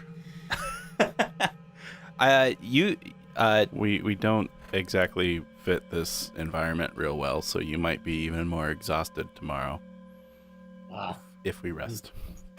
All right, let's see if we can stop those raids. All right. So Grab corpses. Ekri, you grab what you can, and everybody else kind of picks up what they can, and you make your way to the other room. While avoiding the one tile. Yes, while avoiding the one tile. Good. So what you see in that room is you see all those blades, and you also see another one of those arches. I forgot to describe that last time. It's an arch path that breaks over the cavern as well. You throw the corpses on the blades. I am going to give you inspiration for that. Sweet. That was a very inspired idea. I like that. Okay, so you throw the corpses on the blades. Gur starts playing his newly attuned instrument, and it sounds a lot like he's just singing for a second, but really quietly, like he's saying, "Let the bodies hit the floor." And then all of a sudden he goes, "Let the bodies hit the floor," and starts going off on it. All right, so there's this really awesome background music as you guys are now going to battle with blades. Apparently, you are throwing these bodies on top of the blades, and the blades start to slow down. You can see them get caught with some of the cogs, and some of the cogs and springs and stuff start falling through the crevice that they travel through, and you can see some smoke coming up from the crevices. It definitely slows down. You think you might be able to fit your way through this blade path with a little bit of luck and some dexterity. Yeah, something's got to give. I head back. I head back to the main room and grab the corpses of the other things and drag those in. Centipede ones. Well. You do the same? Okay. All right. Just a little more. More smoke starts pluming up from these tracks. Do you want to try and skip through this blade? Basically, imagine this free path, this safe path, winds around itself like a coil, and it ends in the center with the big gnome. And along this safe path is two other mechanical gnomes, just waiting for someone to walk down this makeshift, really simple labyrinth, basically. So can we easily distinguish what the path is now that we can walk through without? You could always walk through the path, but it's not of zero resistance. There's enemies in your way to get to the end. But you can try and cut through. Imagine a blade of hedges or a hedge of blades, right? You can try to cut through that to get to your goal faster. Or I could just destroy one of the statues and then throw its corpse onto even more blades. Yeah, I'm gonna walk down the path and just fight whatever droid I get to first. I'm gonna Okay. follow. What's that? How big is this room? This room is pretty big, 45 feet wide, and just over 10 feet long. Do I see any good places to kind of hide? Yeah, you can hide behind the blades. That's not being facetious. These blades are tall enough and thick enough that you could obscure yourself. So I'm going to obscure myself. Okay. And I pull out my bow. Okay. And I await the sounds of battle. All right. Fighting as a good goblin should. Nice. All right, everybody, let's get a fresh initiative on this one. 10 for Gur. 10 for Gur, 10. Ekri is a what? I'm sorry. 16. 16. Fodette? 13. 13. Casimir? 9. 9. And Hobbs. 13. All right, Ekri, you are first. I take out my short swords and walk down the path. Okay. And basically the path it's 3 nodes, right? The first node is one enemy, that's one movement. The second node is another movement from there, and then another movement from there to the boss. So you walk down and you can engage with this mechanical gnome if you like. I am. Before it even turns on or anything, or if it has turned on, what else? So first swing is a nat 1. Ooh. Second swing is 20 to hit. Okay, that hits. And d6. So that is 9 piercing. 9 piercing. All right. The first one takes the 9, and smoke is like billowing from it.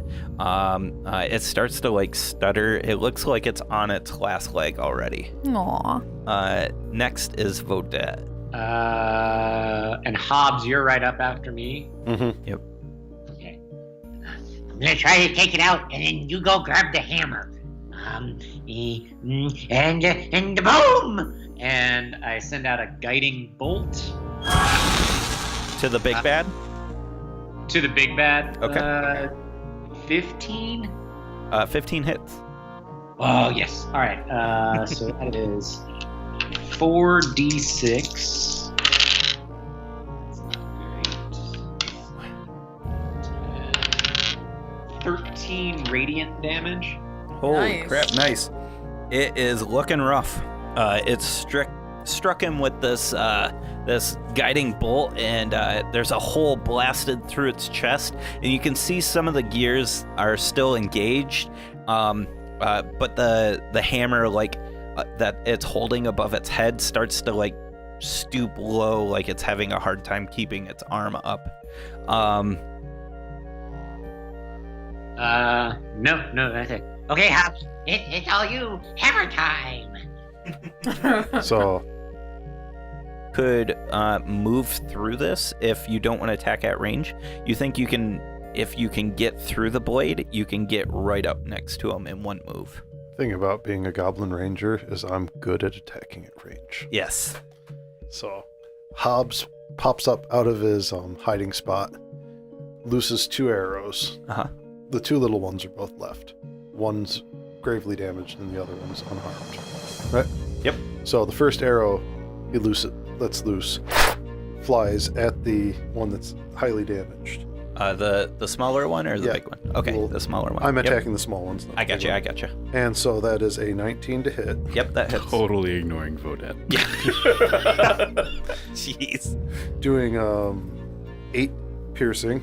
You strike it in its in the center of its forehead, and it just like kind of falls back and falls into the blades, and you see more smoke billow up from the blades. And then the second arrow that was let loose in quick succession does a 21.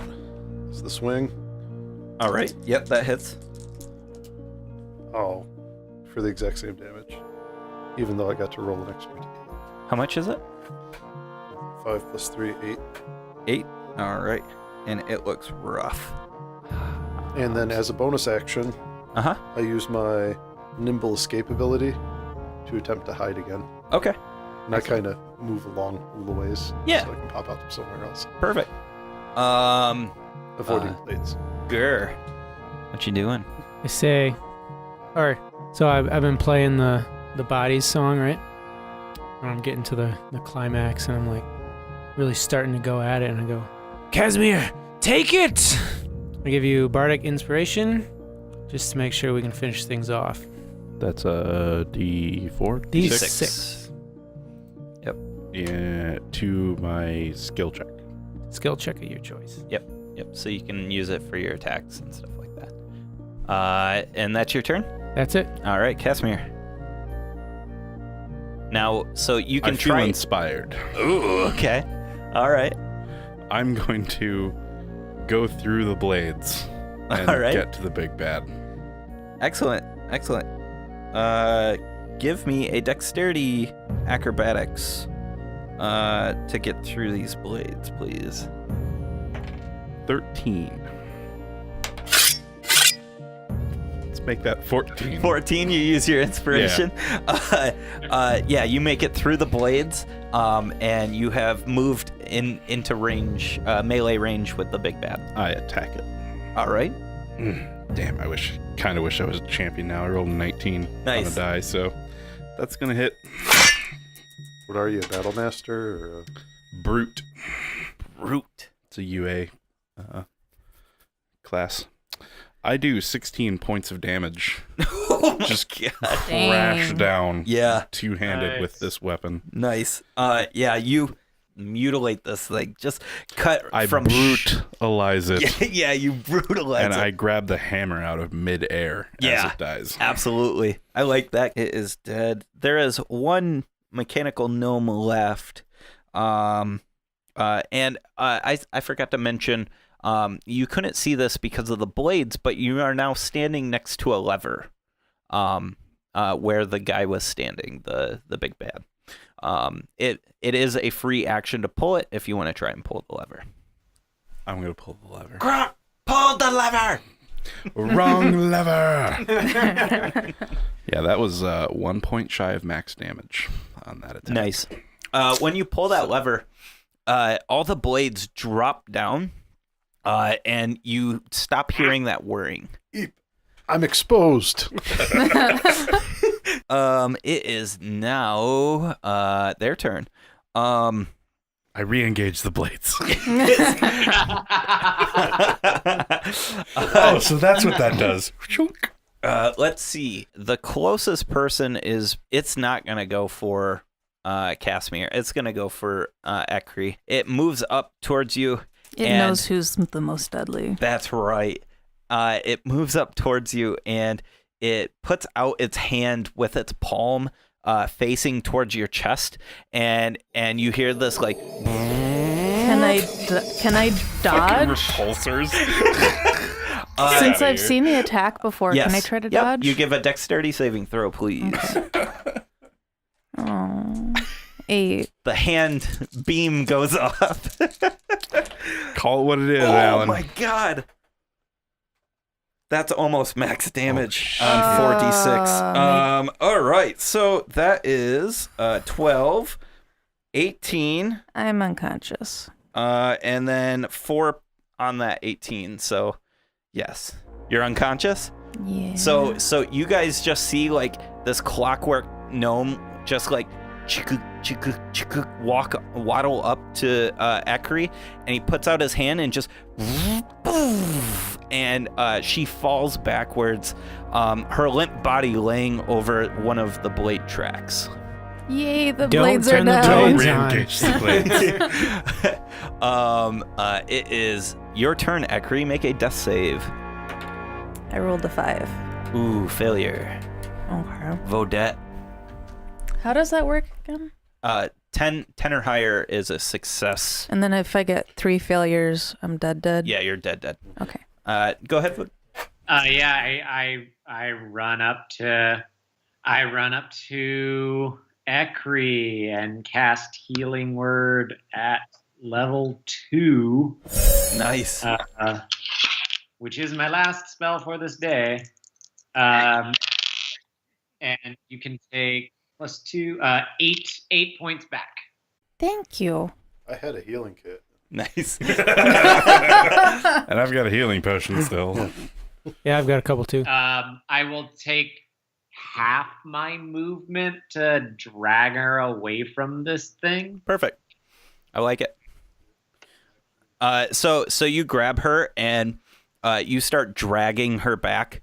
The clockwork drone is going to. Oh shit! Oh, that was dumb. It's going to attack at you. It puts its hand outward, and its palm is still like outstretched, and you see from the forearm flips like this blade, and the palm like flips back into the forearm, so it's like switching weapons, and it attacks you with the blade. and it actually misses. Like it just Yeah. slashes right in front of you. It misses at like 6. So yeah, that was close. It is Hobbs' turn. It's not the first round, so I'm not as cool anymore. But I loose an arrow at it. It's 13 plus 7, so 21 to hit. Yep, that for hits. 9 piercing damage. And you shoot this thing right between its eyes, and it falls backwards. We are out of initiative now. Do you want to take the hammer back? Yes. I switched the music to a song of victory. Bum, bum, bum, bum, bum, bum, bum, bum. First thing I'm gonna do I though thought you were going is to play like Hammer Time. take that potion of greater healing that I swagged earlier. Hail to the victors. Something, something. Hey, Akri. Hmm? That was pretty close. Hey, did you ever hear the one about the gnome that was a herald?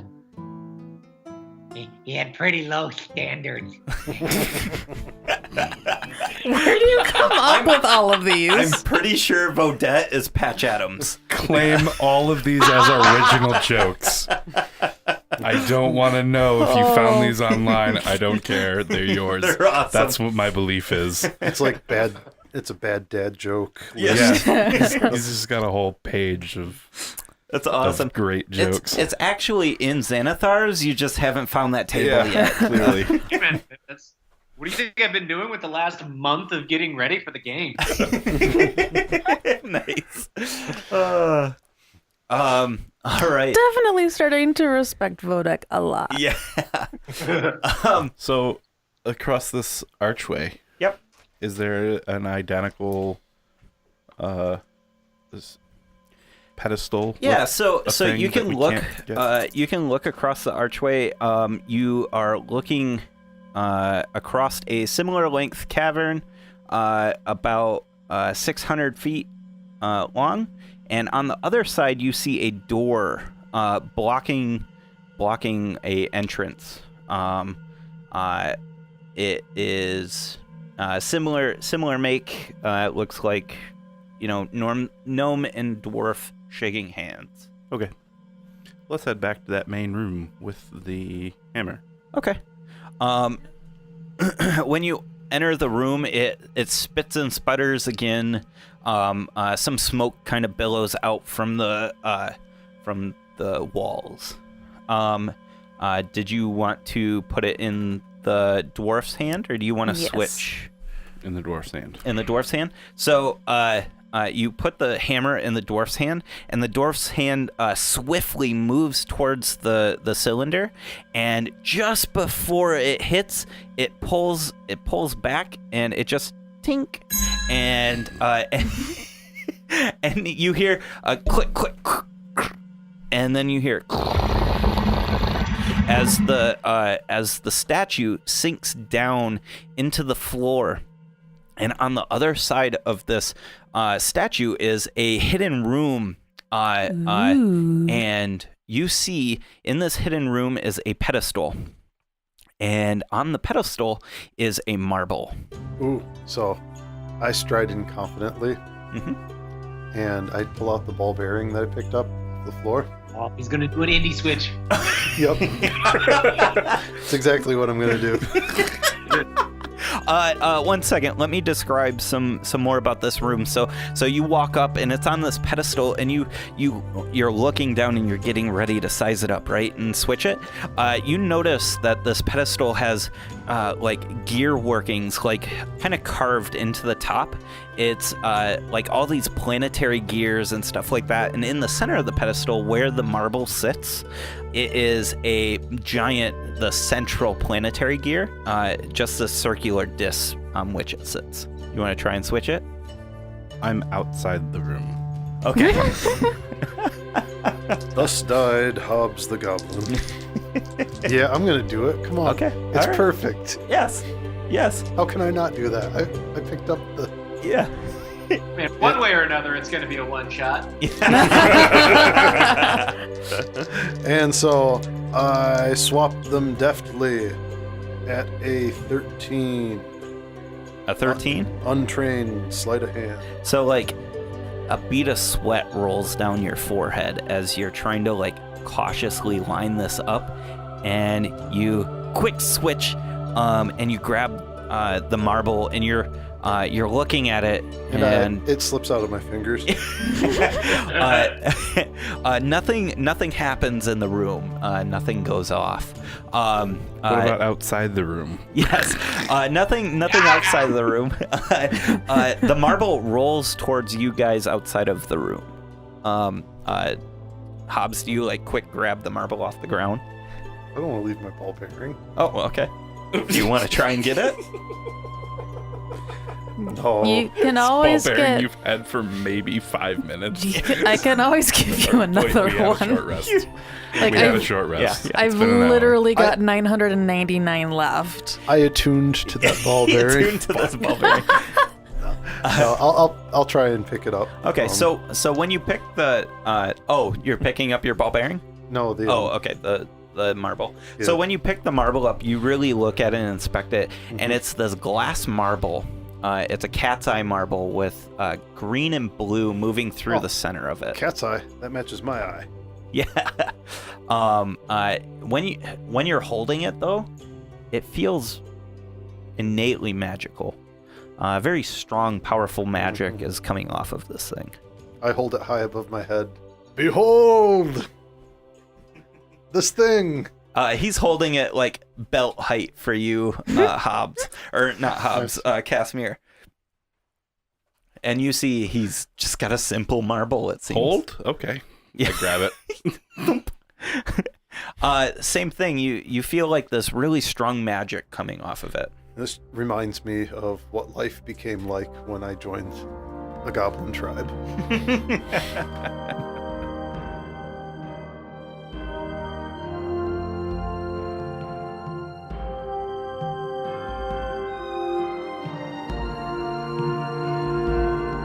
Hey everybody, it's Alan, your friendly neighborhood DM.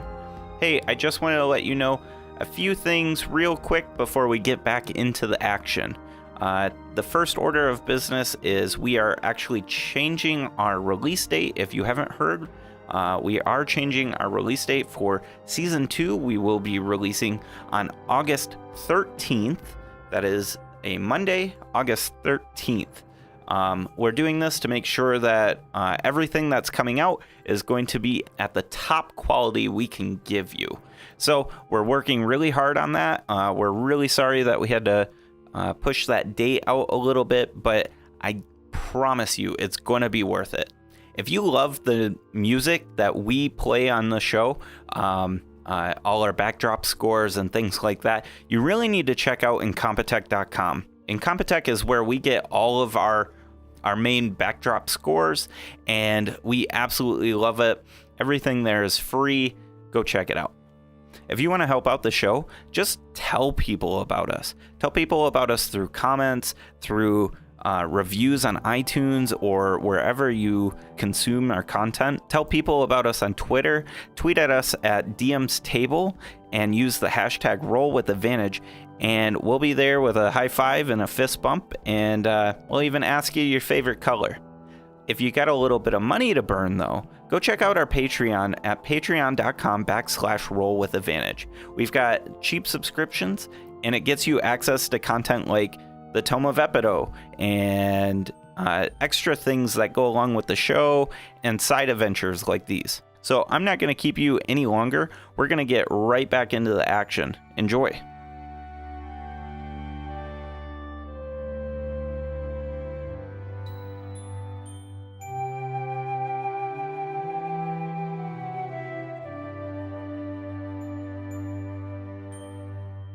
I attempt to fly.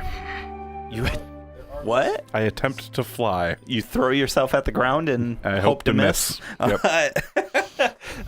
You don't fly. Nope. Nope. It's dude, not a beat of flying. What are you doing? He just did Testing. He tried to body slam me. Do you want to focus on this speed? You want to try and figure out what it is? Sure. Is anybody in this party Arcana trained in Arcana? No. No. Jack of all trades? Well, I mean, you dabble then, yeah. Do you want to check it out? Sure. All right, give me a history or arcana check. 23. Nice. Ooh. So when you're holding this item and you're really inspecting it, you've heard tale, and these are old tales. I'm talking legends, right? Of these skillful warriors that held a marble in their pocket. And some of these warriors were known to be able to travel vast distances within a blink of an eye just by looking through the marble. I say, I'm not going to do this in the voice because my throat's getting a little sore. It takes practice. I say, gather around. I sit down on the ground. I pull out one of my rations. I pull my instrument, my magical instrument. Story time? I go boom, boom, boom, boom. So, legend tells of great warriors that once could travel back and forth between great distances. All they had to do was eat one of these magical beads. Oh, God. I snatch it. Beat me to the punch. Nice. What do? You snatch it. What do you eat it? Do I get it? Yeah, you snatch it. Oh yeah, it's sitting right in front of me if I was investigating it. Oh. right as you go to do that, I'm like, oh wait, I was just. Nope. So, Vodette, you pop it in your mouth and you like swish it around, and you swallow it. A nature of 12 tells me that we will get it back within a day or two. I keep the crown. You feel magical? I try to teleport to the across the chasm on the left. All right. So like you look and you focus on the left chasm and nothing happens. And you're willing yourself to go forward. And you just don't flash forward. He sits there and he squints his eyes and you can see his whole body tense, and then you just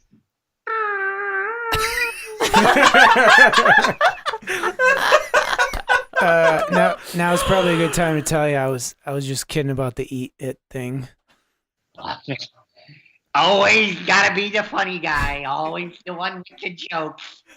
Well, I mean, you were telling all these good jokes. I thought I'd try. I'm just not as good at jokes. No, that's Should pretty stick- good. Should stick to I what I gotta know. admit, you got me. And also, the prank war is on. Yeah, I think we should let Vortex stick to the jokes. oh, and then I die. I do want to try, and I know it's not going to work, but I'm going to walk over to that leftern. Yes. That's proper. I like it. The left archway, and I'm going to try casting Mend. You're just like, fix. I mean, he was able to fix a bridge. Yeah. I mean, you mend some of it. It's not really mending together, but your attempts are definitely noted. Okay, that doesn't work. I walk up to Vodette and I go, I'm really sorry about fooling you. Here, I'll make you fly. You can fly over there. I take the bead from him before he takes It's in his you belly. gotta reach up into places you don't want to reach, man. it. Did he actually swallow it? Yeah. Oh, yeah. I punch him in the gut. You want to do that? Yeah. Okay. Trying to make Non-lethal damage. Yeah, Constitution saving throw, Vodette. Oh, that's not good.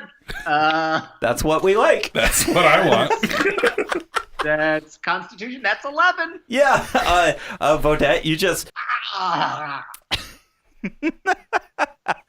there's the a bead marble, sitting right there. Yeah, couple the marble. Fish heads.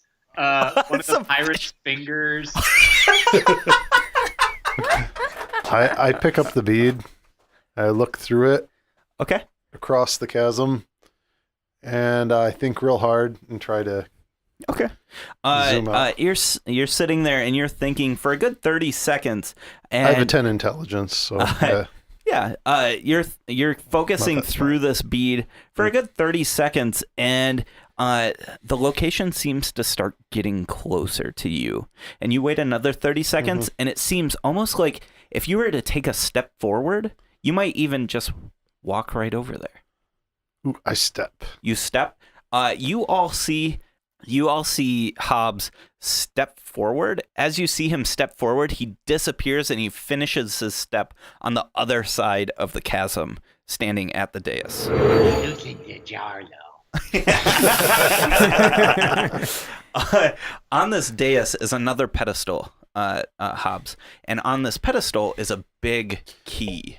It is silver. It is well made by dwarven craftsmen. The head of the key has planetary gears in it, and it looks as if it would spin as well. And it sits on another pedestal with similar designs of gears and planetary gears. So I start rummaging through my pack, and I pull out my grappling hook, because it's about the only thing that looks to be about the right size and shape to replace the key. Do you have the weight on the grappling hook? It's 4 pounds. Okay.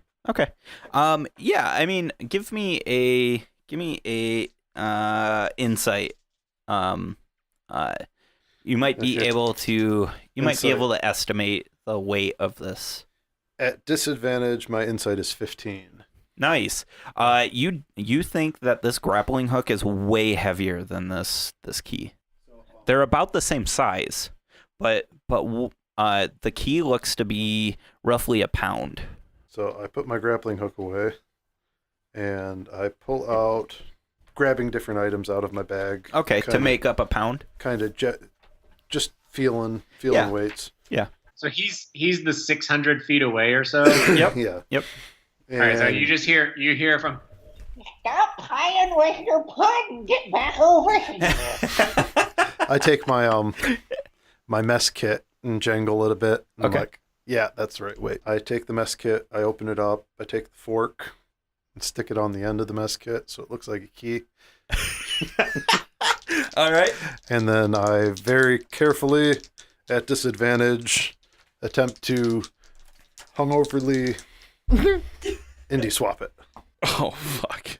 Well, the good part is disadvantage does not play into my roll. The bad part is I have a 3 on the die, so that's a 6. A 6? So when you swap this thing, the fork falls off. you pull the key faster than you put the mess kit on. Now, do I realize as I'm doing that? Yeah, sure. I mean, you're watching this happen. Okay, then I keep holding onto my mess kit. Okay. So you're pulling this key away, and that central circle, it lifts up, and you see watermarks around where it's coming up, and it's stuck in place, and then you see a flash of arcane magic along the top edge of the walls near the ceiling in your room, and everybody on the other side sees the same thing. I need everybody to give me a wisdom saving throw, please. Oh, I'm fine. A 20 passes, right? 20 passes, yes. 16.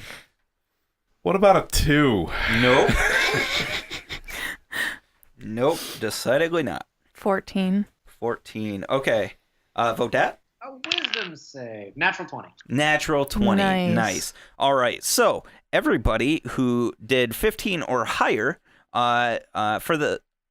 you are sitting pretty.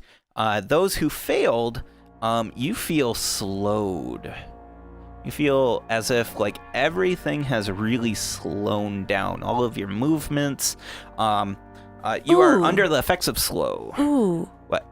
Hobgoblins saving face feature. What's that do? Hobgoblins are careful not to show weakness. Okay. So In front of their allies. Okay.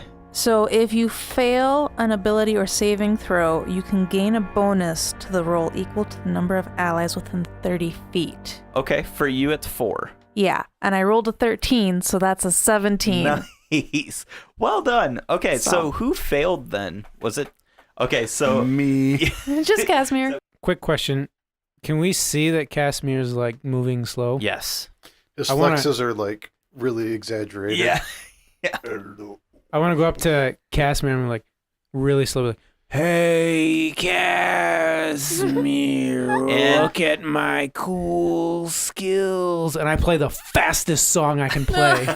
And as you're doing that, 4 droids fall from the walls in this room, and they roll outward. Roll initiative for me. Hobbs, you are not included in this.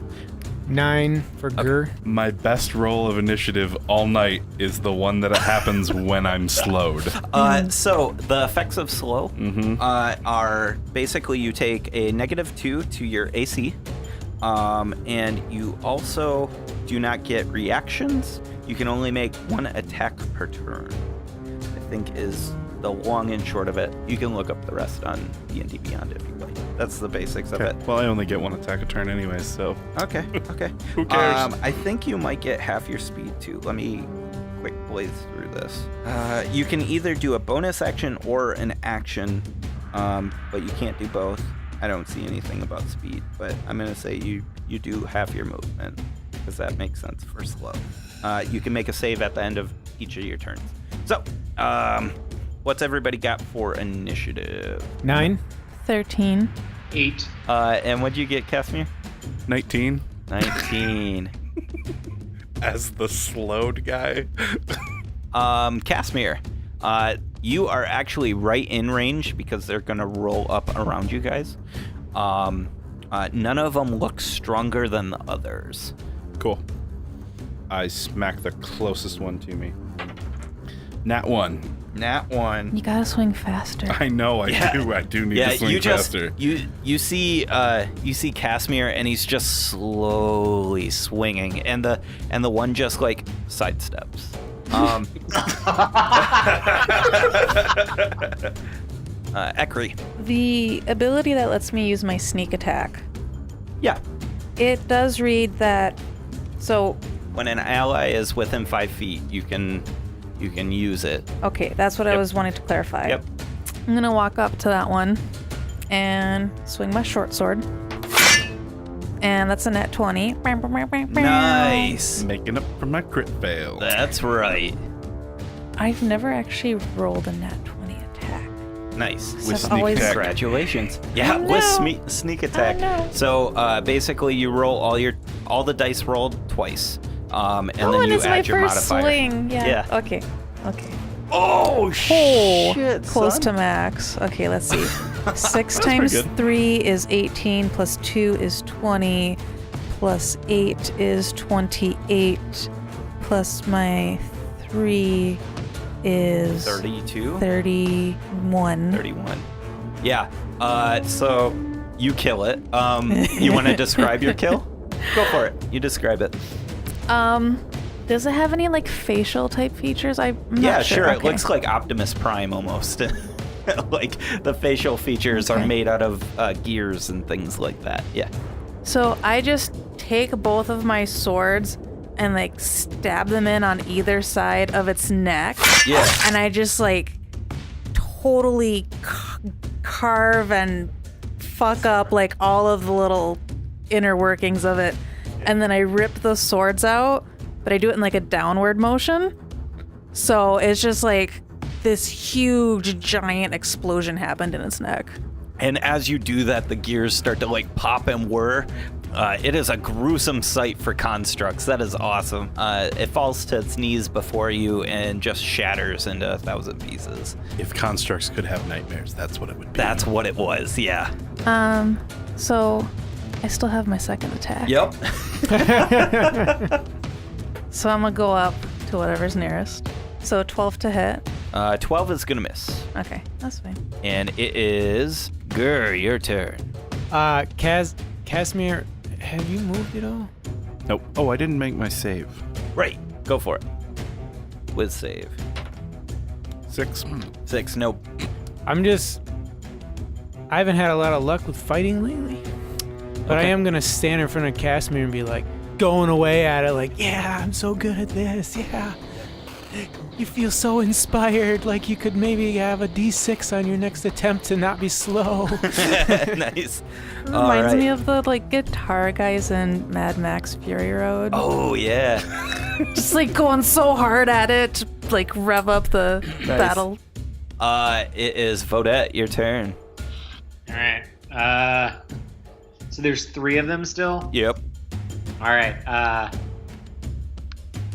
I will go up to the one that Ekri was attacking, Okay. and I'll try to scoot behind it in order to flank if I can. Yeah. Yep. I don't use the flanking rules, but I'm totally down with that. Oh, okay. All right. Fair enough. So yeah, then I'm gonna do that, and Buddha just pulls out his mace for this one and says, Ooh. I call my mace oil, 'cause you're looking a little rusty. Oh my god. and that would be a natural 1. Oh.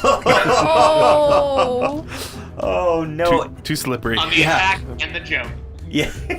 It reaches out and grabs the mace, and it is it's attempting to eventually take it from you.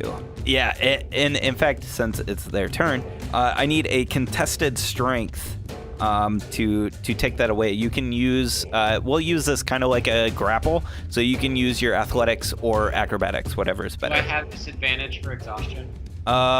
Yes, I believe so. Yes, because it's a skill check.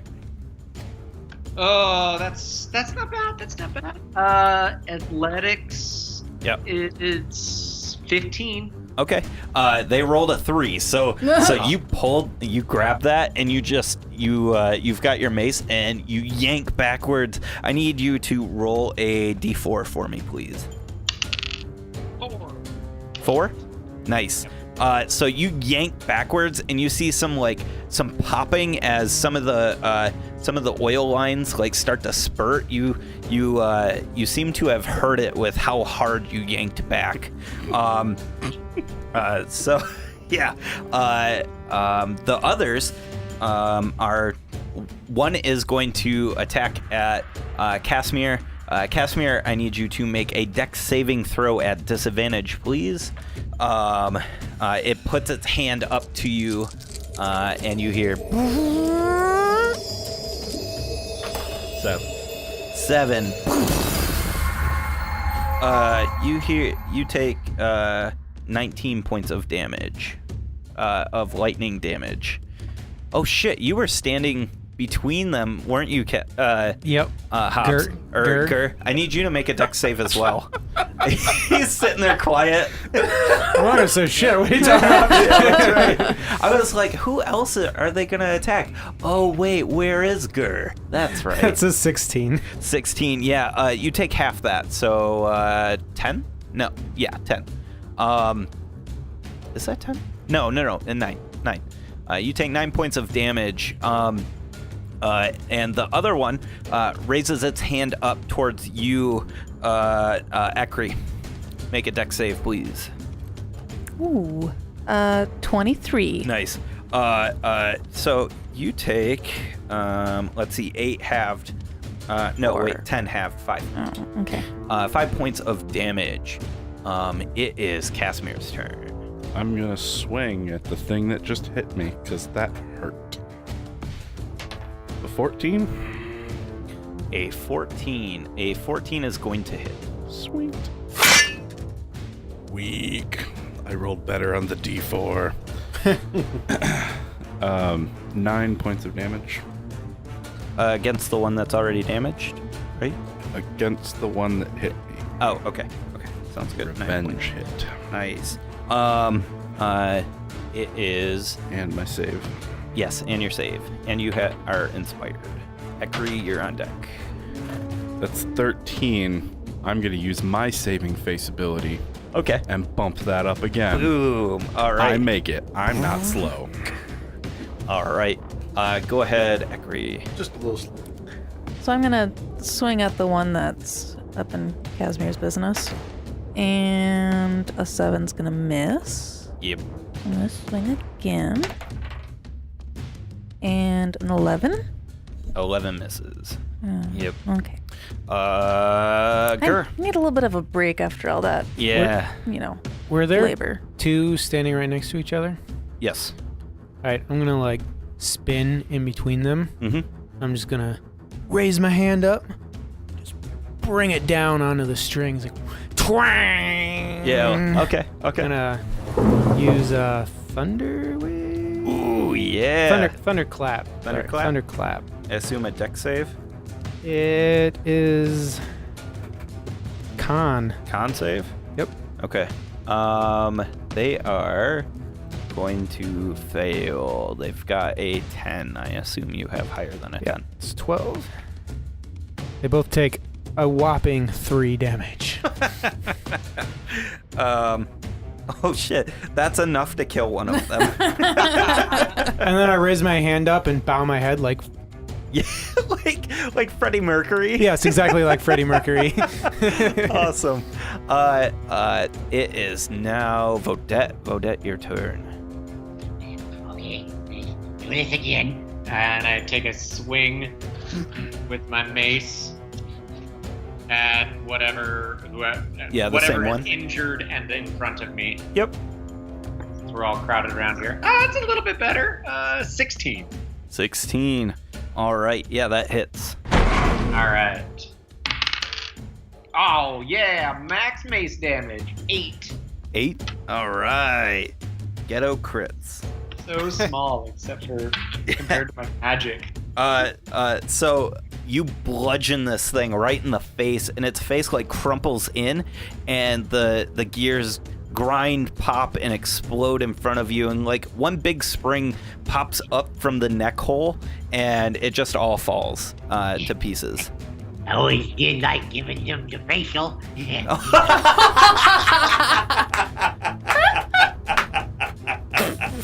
Yes. Oh, so good. Do you just walk around in life making jokes constantly? It's pretty good. I can't believe my wife hasn't left me. Oh, so good. There is one left, and it is going to turn towards you, Vodette. It does the forearm thing, and a hammer comes out of this one's arm and tries to bludgeon you at a 17. I get my shield up. Sorry, I'm at 18 is my 18? Okay, excellent. It just pling across your shield, and you see like you get this like fuzzy ozone smell from it, and like you see sparks like shoot across your shield as if it's imbued with lightning damage. But you take no damage. It is Casimir's turn. The dice are killing you, man. Yeah, I swing and miss because I rolled a 2. Dang. Ekri, your turn. I'm going to use, as a bonus action, my second wind. Okay. First swing is a 21 to hit. That hits. 11 piercing. 11 piercing. It's not dead, but you are definitely within range of that. I raise my other blade. A 20 to hit. Nice. And Straight roll. yeah, Yeah, three piercing. You, in classic Ekri form, you stab into the neck area between the clavicle and the head, and you hold your blade there, and you pull in your other blade, and like a can opener, you just twist the head off, and Can opener. Nice. yeah, and it just it all falls apart and explodes, and this like the magic smoke comes out of it, just. Yeah, my mom taught me to go for the jugular. Yeah. Nice. That's what my mom taught me too. They are all dead. Woohoo! Hobbs, did you want to focus to walk over to them? I don't know. It looks dangerous over there. Yeah. You actually, so you can't quite see the other side, the door on the other side from your location, Okay. but you can get a good visual on the archway, the walkway that's broken, And when you're like looking through that cat's eye marble, you feel as if you could walk there. I'm gonna go to the party and hope they have drinks. Okay. Celebratory drinks. All right. So you walk over there. You guys feel as if the slow spell keeps trying to take you down to a slow level for 10 minutes. So every minute you basically have to try and save against this. You feel as if this was a security measure in case of intruders to slow them down until like a security force or a detail came in. You've got this key, this big key, and you hold it by the planetary gears, and it like spins around, and you can like almost like a fidget spinner if your hands were big enough. I drink my last healing potion. Okay. I'm gonna spend 10 minutes enjoying the ride.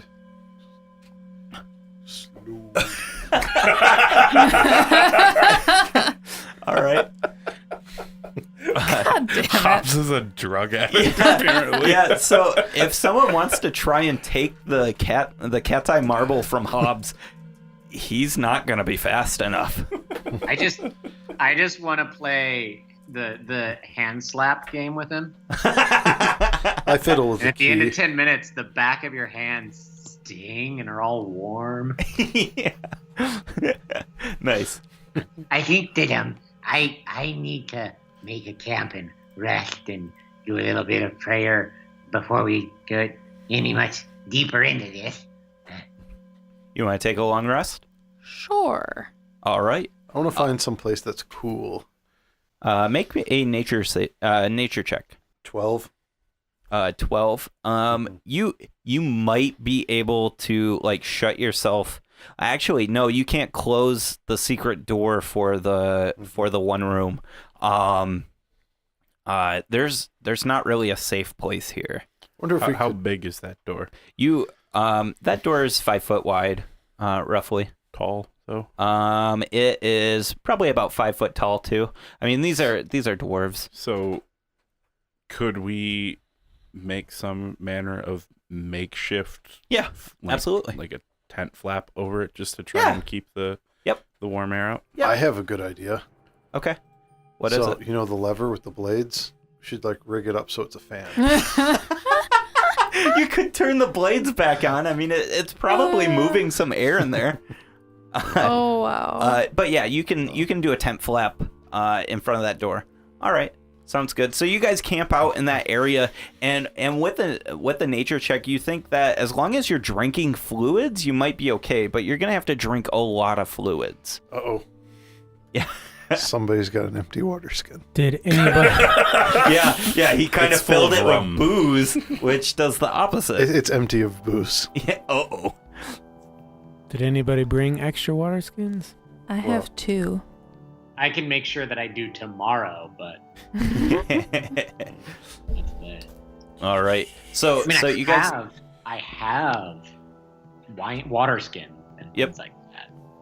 Well, I mean, if I assume them to be full unless you've explicitly like said you drank them, so you can use them if you like.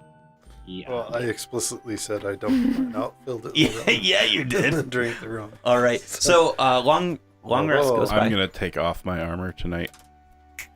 Wise move. I will Wise follow that move. wise Oh. move. Anybody else want to follow Casimir's? I will. Yeah. All right. Well, I'm it gonna doesn't like affect you, forage. Oh. Actually, but it's the that medium chasm. armor that fucks us over. Was there water at the bottom of the chasm? You can't tell. Even if I like cat's eye.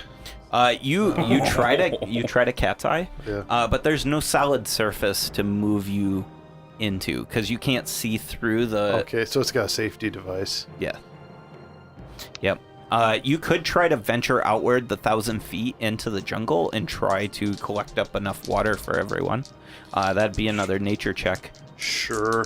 I'm going to try to forage water. Or survival. Sorry, not nature. Survival. Survival. Actually, I'm better at survival. I was gonna I say figured. you're a ranger. Yeah. Ooh, that's a 7 because I'm at disadvantage at everything I do. Okay. You're actually able to bring back about 4 gallons of water. Enough for me. No. Do you want to pass any out to anybody? Sure. Okay. I keep a gallon for myself, and Okay. I let the rest split between them. All right. I know that's a lot for a small creature, but I'm thirsty. All right. So over this long rest, who partakes in the water? My mouth has been I like partake. like cotton balls Yeah. ever since I woke up. I hope it didn't have parasites in it. I was gonna say I watch the others drink it first, and then I drink some. I drink look from fine. my water skin until. Or wait, it's yeah, empty. no, I have a water Yeah, skin. yeah. What am I doing? Okay. I almost took Goodberry. Vodette, Should've.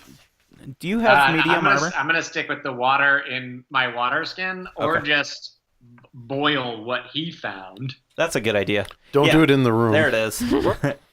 Okay, yeah. So you're able to boil up this 4 gallons with the makeshift tools you have. It takes a while. You mean 3 gallons? Well, yeah, unless you want to boil your gallon. Okay. Oh, my water would be cool. All right. Anybody else follow suit with Casimir's taking off armor? Yes, I do. Okay. Yeah, that sounds like a good idea for the night. Nice. So the long rest goes by. You guys have full health. Everybody make a Constitution saving throw. Anybody wearing medium armor or heavier needs to do it at disadvantage. I need you, Hobbs, to do it at disadvantage because you drank the water. That's Always okay. bring bottled water. That's okay. I drank his water too. Can I do it at disadvantage? Yeah, you All right. definitely do it at Okay, disadvantage. still a 1. Well, no. Vodette boiled the water. So, Oh. yeah. So he said he's not sharing his, but Vodette boiled everyone else's water. Okay, So, you're still still a good. 1. Yeah, still in that one. You take a level of exhaustion. You take another level No. of exhaustion, right? I have a 20 instead of a 23. Oh, okay. Yeah, For you're my good. con save. You're Yeah, good. I'm good. In In fact, I lose a level of exhaustion Yes, you do. because I slept well. yeah. What do you got, Vodette? 17. 17. You are good. Reminds me of the stream 22. by my home. 22. Good. 15? 15 is good. Nice. Just Gur Yeah. at this point is exhausted. Yep. Okay, so do you want to tackle the door to the right of the main chamber then? All right. How do you want to go about that? Do you want to send someone over with the cat's eye, or do you want to... What was on the other side? I thought it was just a bridge to the chasm. It's a bridge over the chasm, and on the other side is a big door, like all the other doors that you've seen. Oh, I see. Yep. Well, before we leave, Wait, what happens if we switch those the different tools? Because it looked like he was trying to bang a hammer onto the anvil. They both tried to bang. They're actually in the ground. You're not able to pull the... Oh, never mind. Yep. You head over to that room. Does anybody want to do anything to get over there, or are you guys just sending a cat's eye person? Actually, who had the cat's eye? I don't know. I had it, and Okay. then I was slow. or Hobbs still has it. Okay, so you have a chance to attune to it if you like. Sure.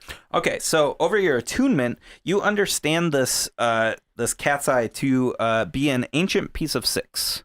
Ooh. You know this cat's eye quite well now. You don't quite know the history, but you understand that it's able to teleport you as long as you focus for a minute. You can teleport you and anyone in a 20-foot radius up to a mile away under clear conditions. You have to see the solid surface that you're landing on. Solid surface means ground, water, solid surface. So we can all teleport over You there. can. So you focus for a minute to teleport over that door. I'm gonna play with the key a bit first. Okay. The key just zips around. Like a toddler. You don't think that you can get everybody over on one go, but you think you can get over and open the door and then come back and bring them back. It's a very narrow way. Think of like the walkway dead ends into a wall, and it's a 5-foot wide walkway. All right. You want to do that? I guess. Okay. So you zip over to I do that. take the key with me, though. Okay. Yeah, so Sounds good. figure I'm You gonna need it. you zip over to that door, and the door, just like all the other doors you've come to, has the two figures shaking hands, and you go to push the door open, and it's locked. You want to try the key? Oh, I wanted to try the key from the start. All right, perfect. Yeah. So you actually you insert the key where the hands are shaking hands, so as if they're both holding the key. And when you push the key far enough down, the end of the key pops out, and one of the planetary gears engages, and so it like engages and locks and whirs, and the doors open automatically, and the key falls out. You can pick up the key, and on the other side of this door, you see a big wheel. This room is a 15 by 20 room, and you see in it is a big capstan. It is basically a helm, a ship helm that is parallel to the floor, and it is halfway through the wall, as if moving this thing would turn some sort of gears on the inside of the wall. All right. That looks like more work than one little goblin can do. I'm going to go get everybody. Okay. All right. So you pop back over with your friends, and you are in the room. You want to try to move it? I do. Okay. So I'll give you a hand. all right. So I Casimir. flex a little to prepare. Strike a couple poses. Yeah. Feel good. Any dwarven ale around here? Nope. Casimir, Hobbs, and Vodette, you guys man each of these rungs in this capstan, and you start pushing. And at first, you try to push counterclockwise, and that doesn't quite work. It seems to lock. But when you push clockwise, it spins freely, and you hear this giant grinding noise from way across the way, coming from across the chasm from the north of everywhere where you've been. You can't quite see what's making that noise, but you know it's something big. So as we're pushing this, I'm saying to the guys, I'm like, instead of doing this with that cat's eye, we could probably steal a lot more of that turtle gold. Well, we could just steal that gold after we're done with this, too. Why don't we do both? Yeah, let's do both. I think we should go get some of the rum. All three. Okay. Rum would be nice on a hot day like this. Casimir shakes his head. It's not how that works. Be nice on a cold day too. In fact, actually, Gur, you're leaning like in the doorway and just kind of watching them do this, and you're looking across towards the north end, and as they're like moving it, you start to see the mist obscuring the north end of this like area. It starts to whirl into like almost like a hurricane almost, and it whirls and it whirls and it whirls, and you see this giant finely hewn square thing, and it moves through the mist, and it just like it moves towards the north end of the main chamber, as if maybe the rooms have changed. The room's changed. Do we get to a point where it feels like we've moved it all the way? It doesn't actually stop, but you get a little bit of resistance once it like clicks in. Okay. It doesn't mean that you can't push forward more if you like. We'll stop when it meets resistance. Okay. And check things out. You want to go inspect that room again? Oh, I don't want to push this wheel anymore. Okay. So you guys bamf back to the main chamber, and what you notice is in the hidden doorway, there is a giant vault door, and it looks expertly locked. Like imagine like one of those giant gold vault type things. I have a very clever idea. I pull out my key. And you try it? Yeah. Okay. You walk up, and this doesn't have the shaking hands on it. It's like one of those big spindle lock type things. And you don't really see a place to put the key. I'm going to just hit it with the key. Okay. You do the gnomish thing and just hit it with the key. Nothing happens. You even try, like, turning the spindle. It's locked. Grr, you think with how... Give me an intelligence, actually. Give me a straight intelligence. Nat 1. Yeah. You think there's more rooms, but you can't figure out how many there are, or any of that information. What else changed, guys? I'll go wander off. Yeah. You make a quick loop around. Nothing else changed, just that doorway. Never mind. Can I do an investigation check on the vault? Yeah, absolutely. 13. You think that you might be able to open this vault with a big cog. It looks like a cog fits in the middle of these rungs, and that's what allows the outer ring of rungs to spin and unlock this door. And we haven't seen anything like that. Nope. If this room is what showed up because we turned the wheel, then what if somebody stayed here and then we turn the wheel back and maybe the old room it was in is how we can open it up? I vote we keep turning it because we spent a lot of time in that first room. So okay, so who wants to stay? Who wants to go turn? I'm not a leader. I'm Quick not very question. charismatic at all. The cog mechanism, does it look like a crowbar could fit in it? No. Okay. I Just mean, had to check. It will literally fit in it, but you're not going to get any leverage. Okay. Cool. I nominate it's Vodette's idea. Okay.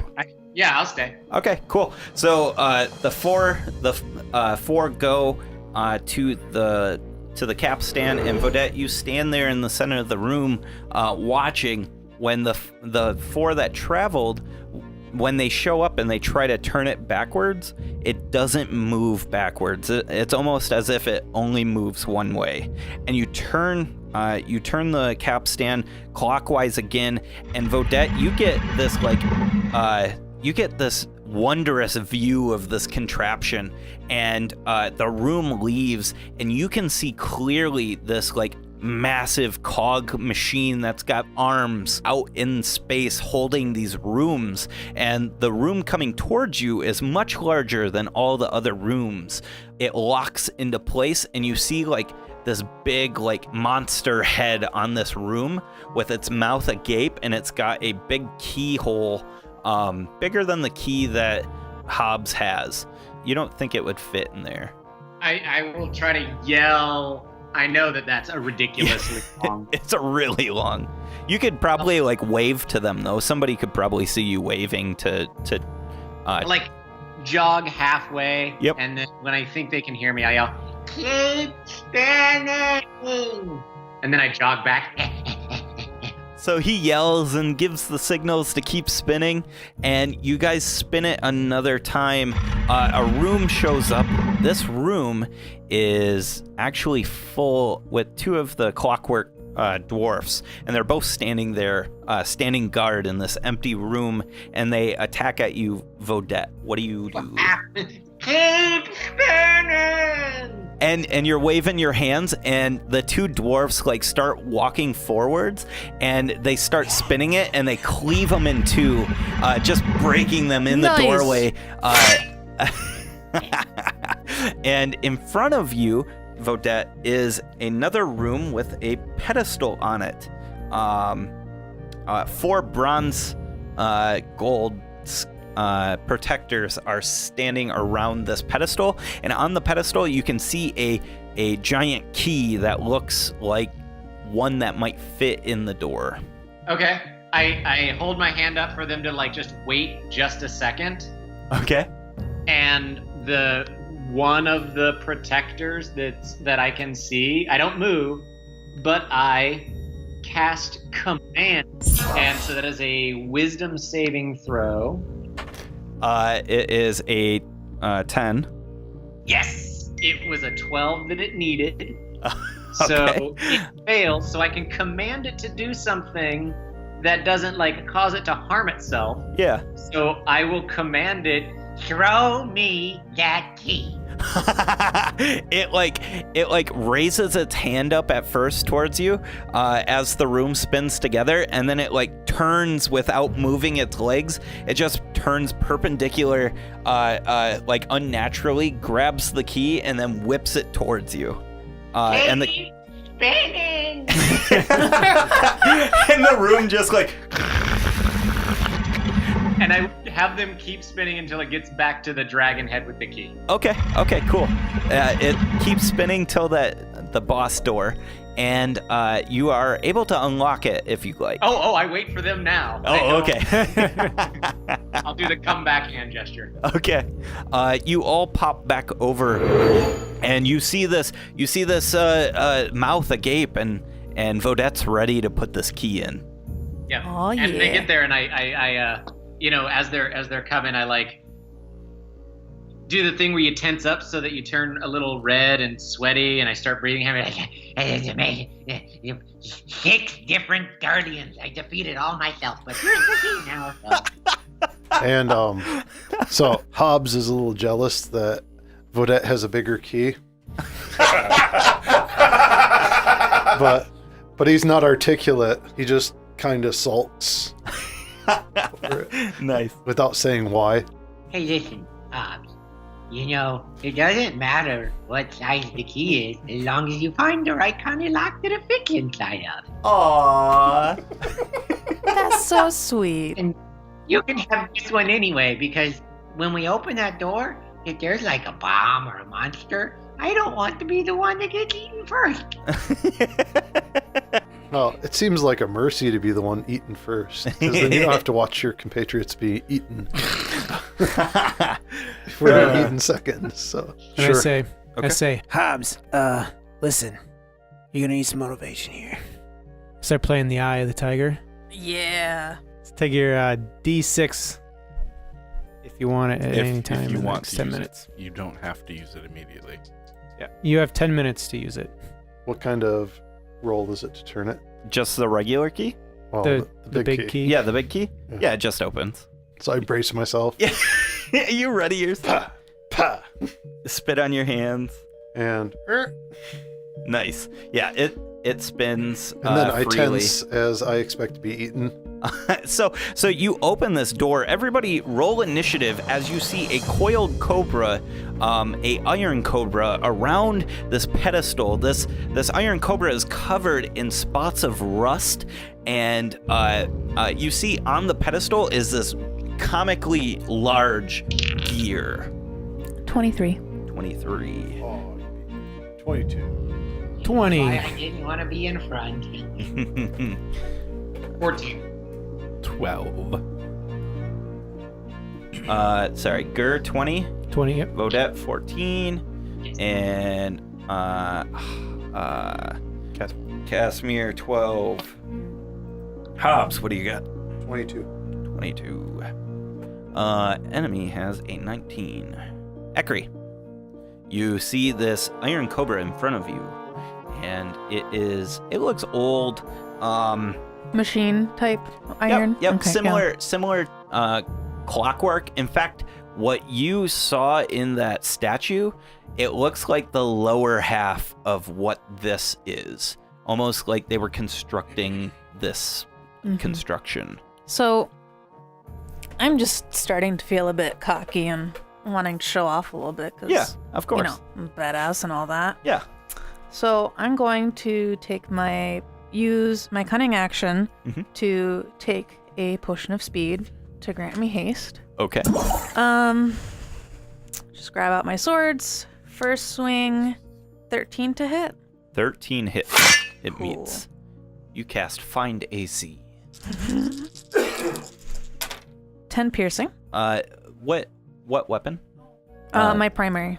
Okay. Is it anything special? No, it's just... The attack doesn't seem to do as much as you hoped. Okay, yeah, so my weapon's my bonus normally, but I use my item interaction. But so just my second haste attack, Yes. which I would get to do my damage bonus again because it's Yep, second. it's a regular attack. Yeah. Yep, go for it.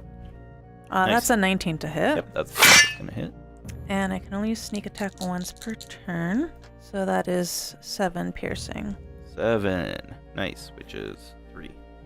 Also, if the creature can't make any opportunity attacks against me for the rest of my turn since I hit it. Okay. So I'm going to move Move away. like 15, 20 feet away. You don't have enough movement Oh, to do that, but Her speed is double. oh, that's right. You got tons of movement. Yep, you can move away. Cool. Okay, cool, excellent. It is now Hobbs. Your turn. So I hastily pull out my short bow. Okay. Yeah. Not as hastily as I was doing stuff. And I loose my first arrow at a 24, dealing 6 piercing damage. Okay. And I loose a second arrow because it's this is my first round. Mm-hmm. And that one is at a 23. That hits. I'm gonna go ahead and drop my Fury of the Small to make it 9 damage. 9 damage. I didn't roll so hot Okay. on damage. All right. Bonus action, I'm going to Oh. try to hide behind the back of the door. Okay. Gur, your turn. Still holding my trusty bandor, I take my dagger out and I scrape it along one of the strings Yeah. and I start whispering something that nobody can hear Okay. except for the thingy in the room. Okay. And I'm whispering things like, "Watch out, there's water. You're gonna get wet and rust."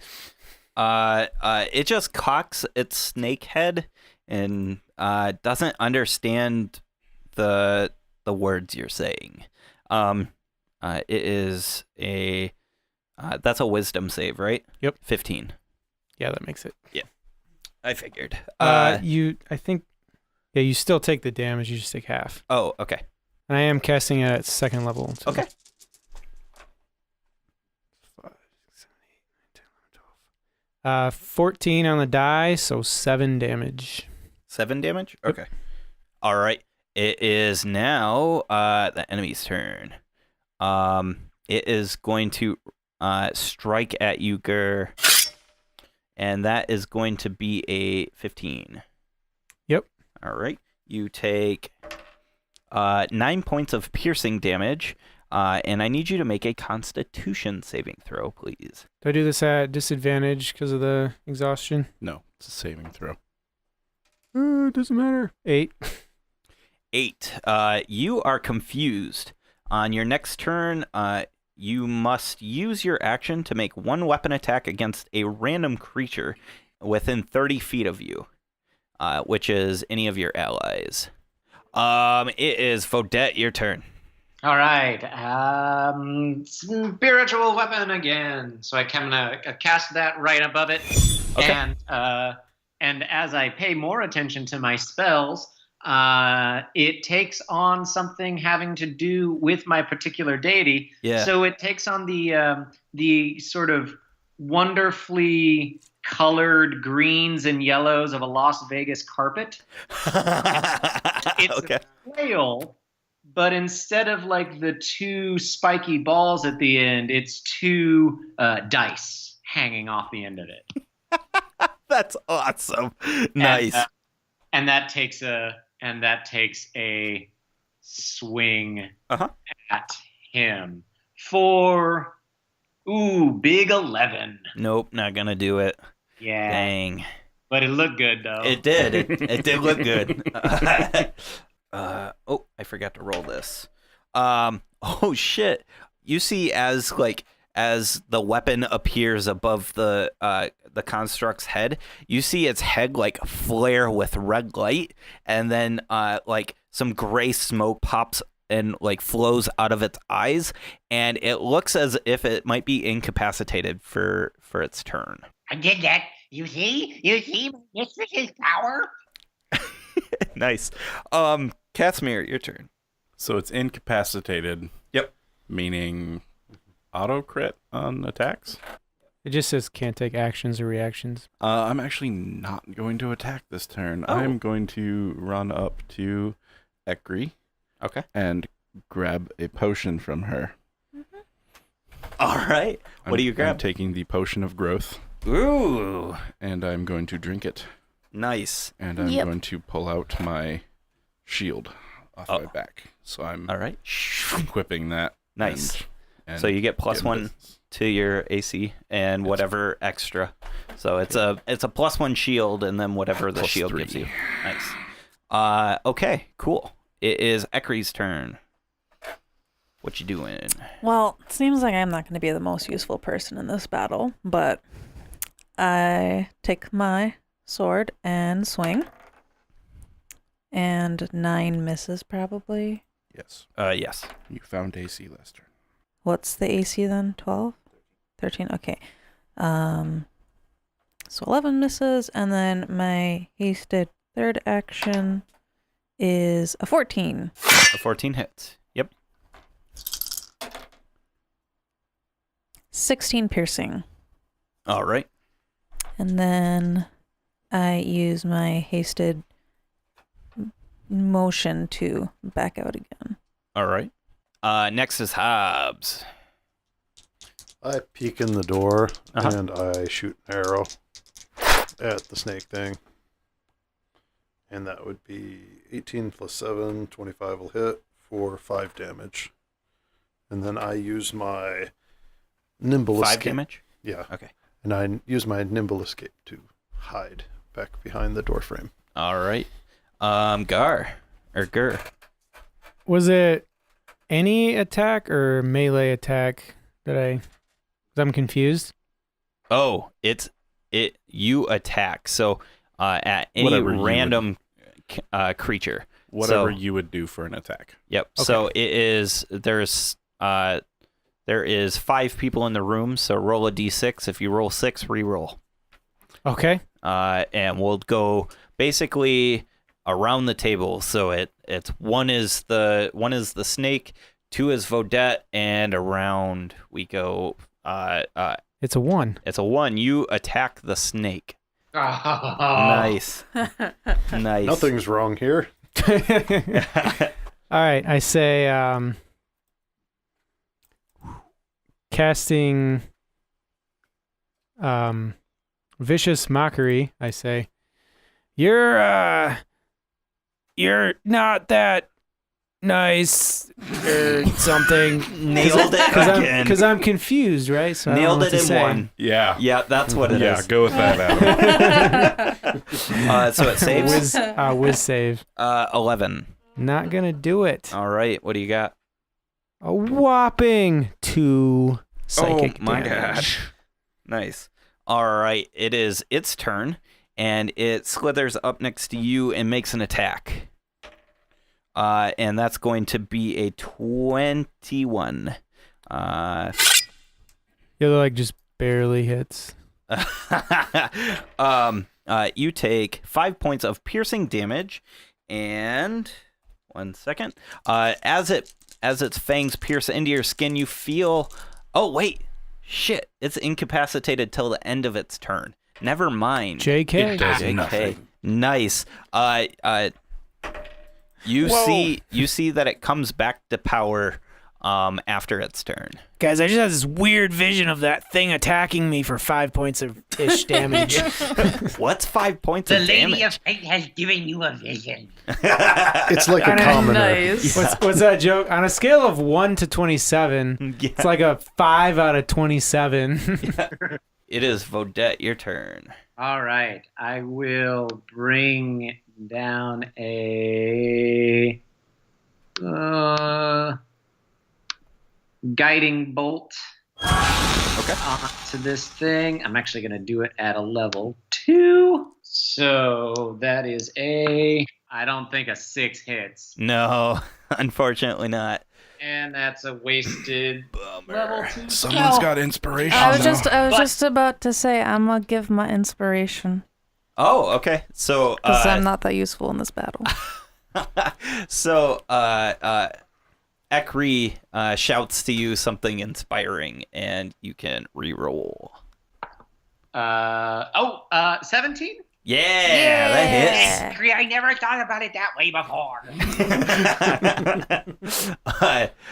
How much damage do you do? That is going to be 5d6 this time. Holy shit. Radiant, so that is 11, 15, 16, 17 radiant damage. Nice. It was looking rough. And as my bonus action, the flail attacks it with a natural 20. All right. Crit flail. Which gives it Get it? 1d8, so 2d8 plus 2 for another 13 force damage. Oh, shoot. All right. It looks rough. I'm glad my inspiration went to good use. Thank you for that. That was a very different outcome. Go ahead, Casimir. I rolled 2 16s on the dice. Nice. 16 damage. 16 with damage. my magical battle axe. All right, so you run up and like you pull back your battle axe and you see like the shine just shing along the blade, and you chop downward, cutting the head from its body, and the snake body with writhes around on the ground, and its head like chomp, chomp, chomp, chomp, chomp. It eventually dies. You see the light from its eyes go out, and there in front of you is the cog to the vault. Eventually, I pick it up because I'm large-sized right now. Yeah, so you grab it and you're holding it, and you guys go about the topsy-turvy thing, turning the this axis of rooms around and around until you come across the vault door again. And Casimir, you're able to slide it into place and like click, click, click, and it engages, and you can spin the vault door. It swings open, and inside you find Dwarven ale. yes, you find 3 casks of old dwarven liquor. You also find 1,000 gold pieces worth of gems and a dusty old tome. In common, it says the Tome of the Clockwork Protectors. Just quick flipping through that tome, you see something about a black flame being placed underneath these constructs, and then these constructs coming to life and becoming semi-sentient. And you see like this story within the book about how these constructs are taking on hordes of devils and demons. It has instructions on how to build these constructs and how to make them sentient. Unfortunately, though, you guys are going to have to find a master artisan to accomplish that. And that's how we're going to end tonight. All right. Thanks for joining us, Ryan. Do you want to do a quick plug for your YouTube channel again? Yeah, no, absolutely. Thanks for having me. This was a blast. This was my first cleric ever, so it was thanks fun. for letting me play that out. And if anyone wants to come check out Roll for Initiative, we'd love to have you over there and see what it is that we do. Lots of videos about DM diaries. We talk about the campaigns that we're playing in right now. There's mini painting tutorials. We talk about books and movies and video games, lots of board games, some teaching people how to play different stuff. But it's, we're geeks and we make videos and we think they're cool, and other people might think they're cool too. Yeah, I definitely think they're cool. I love watching your guys' videos. Where can they find you at Twitter?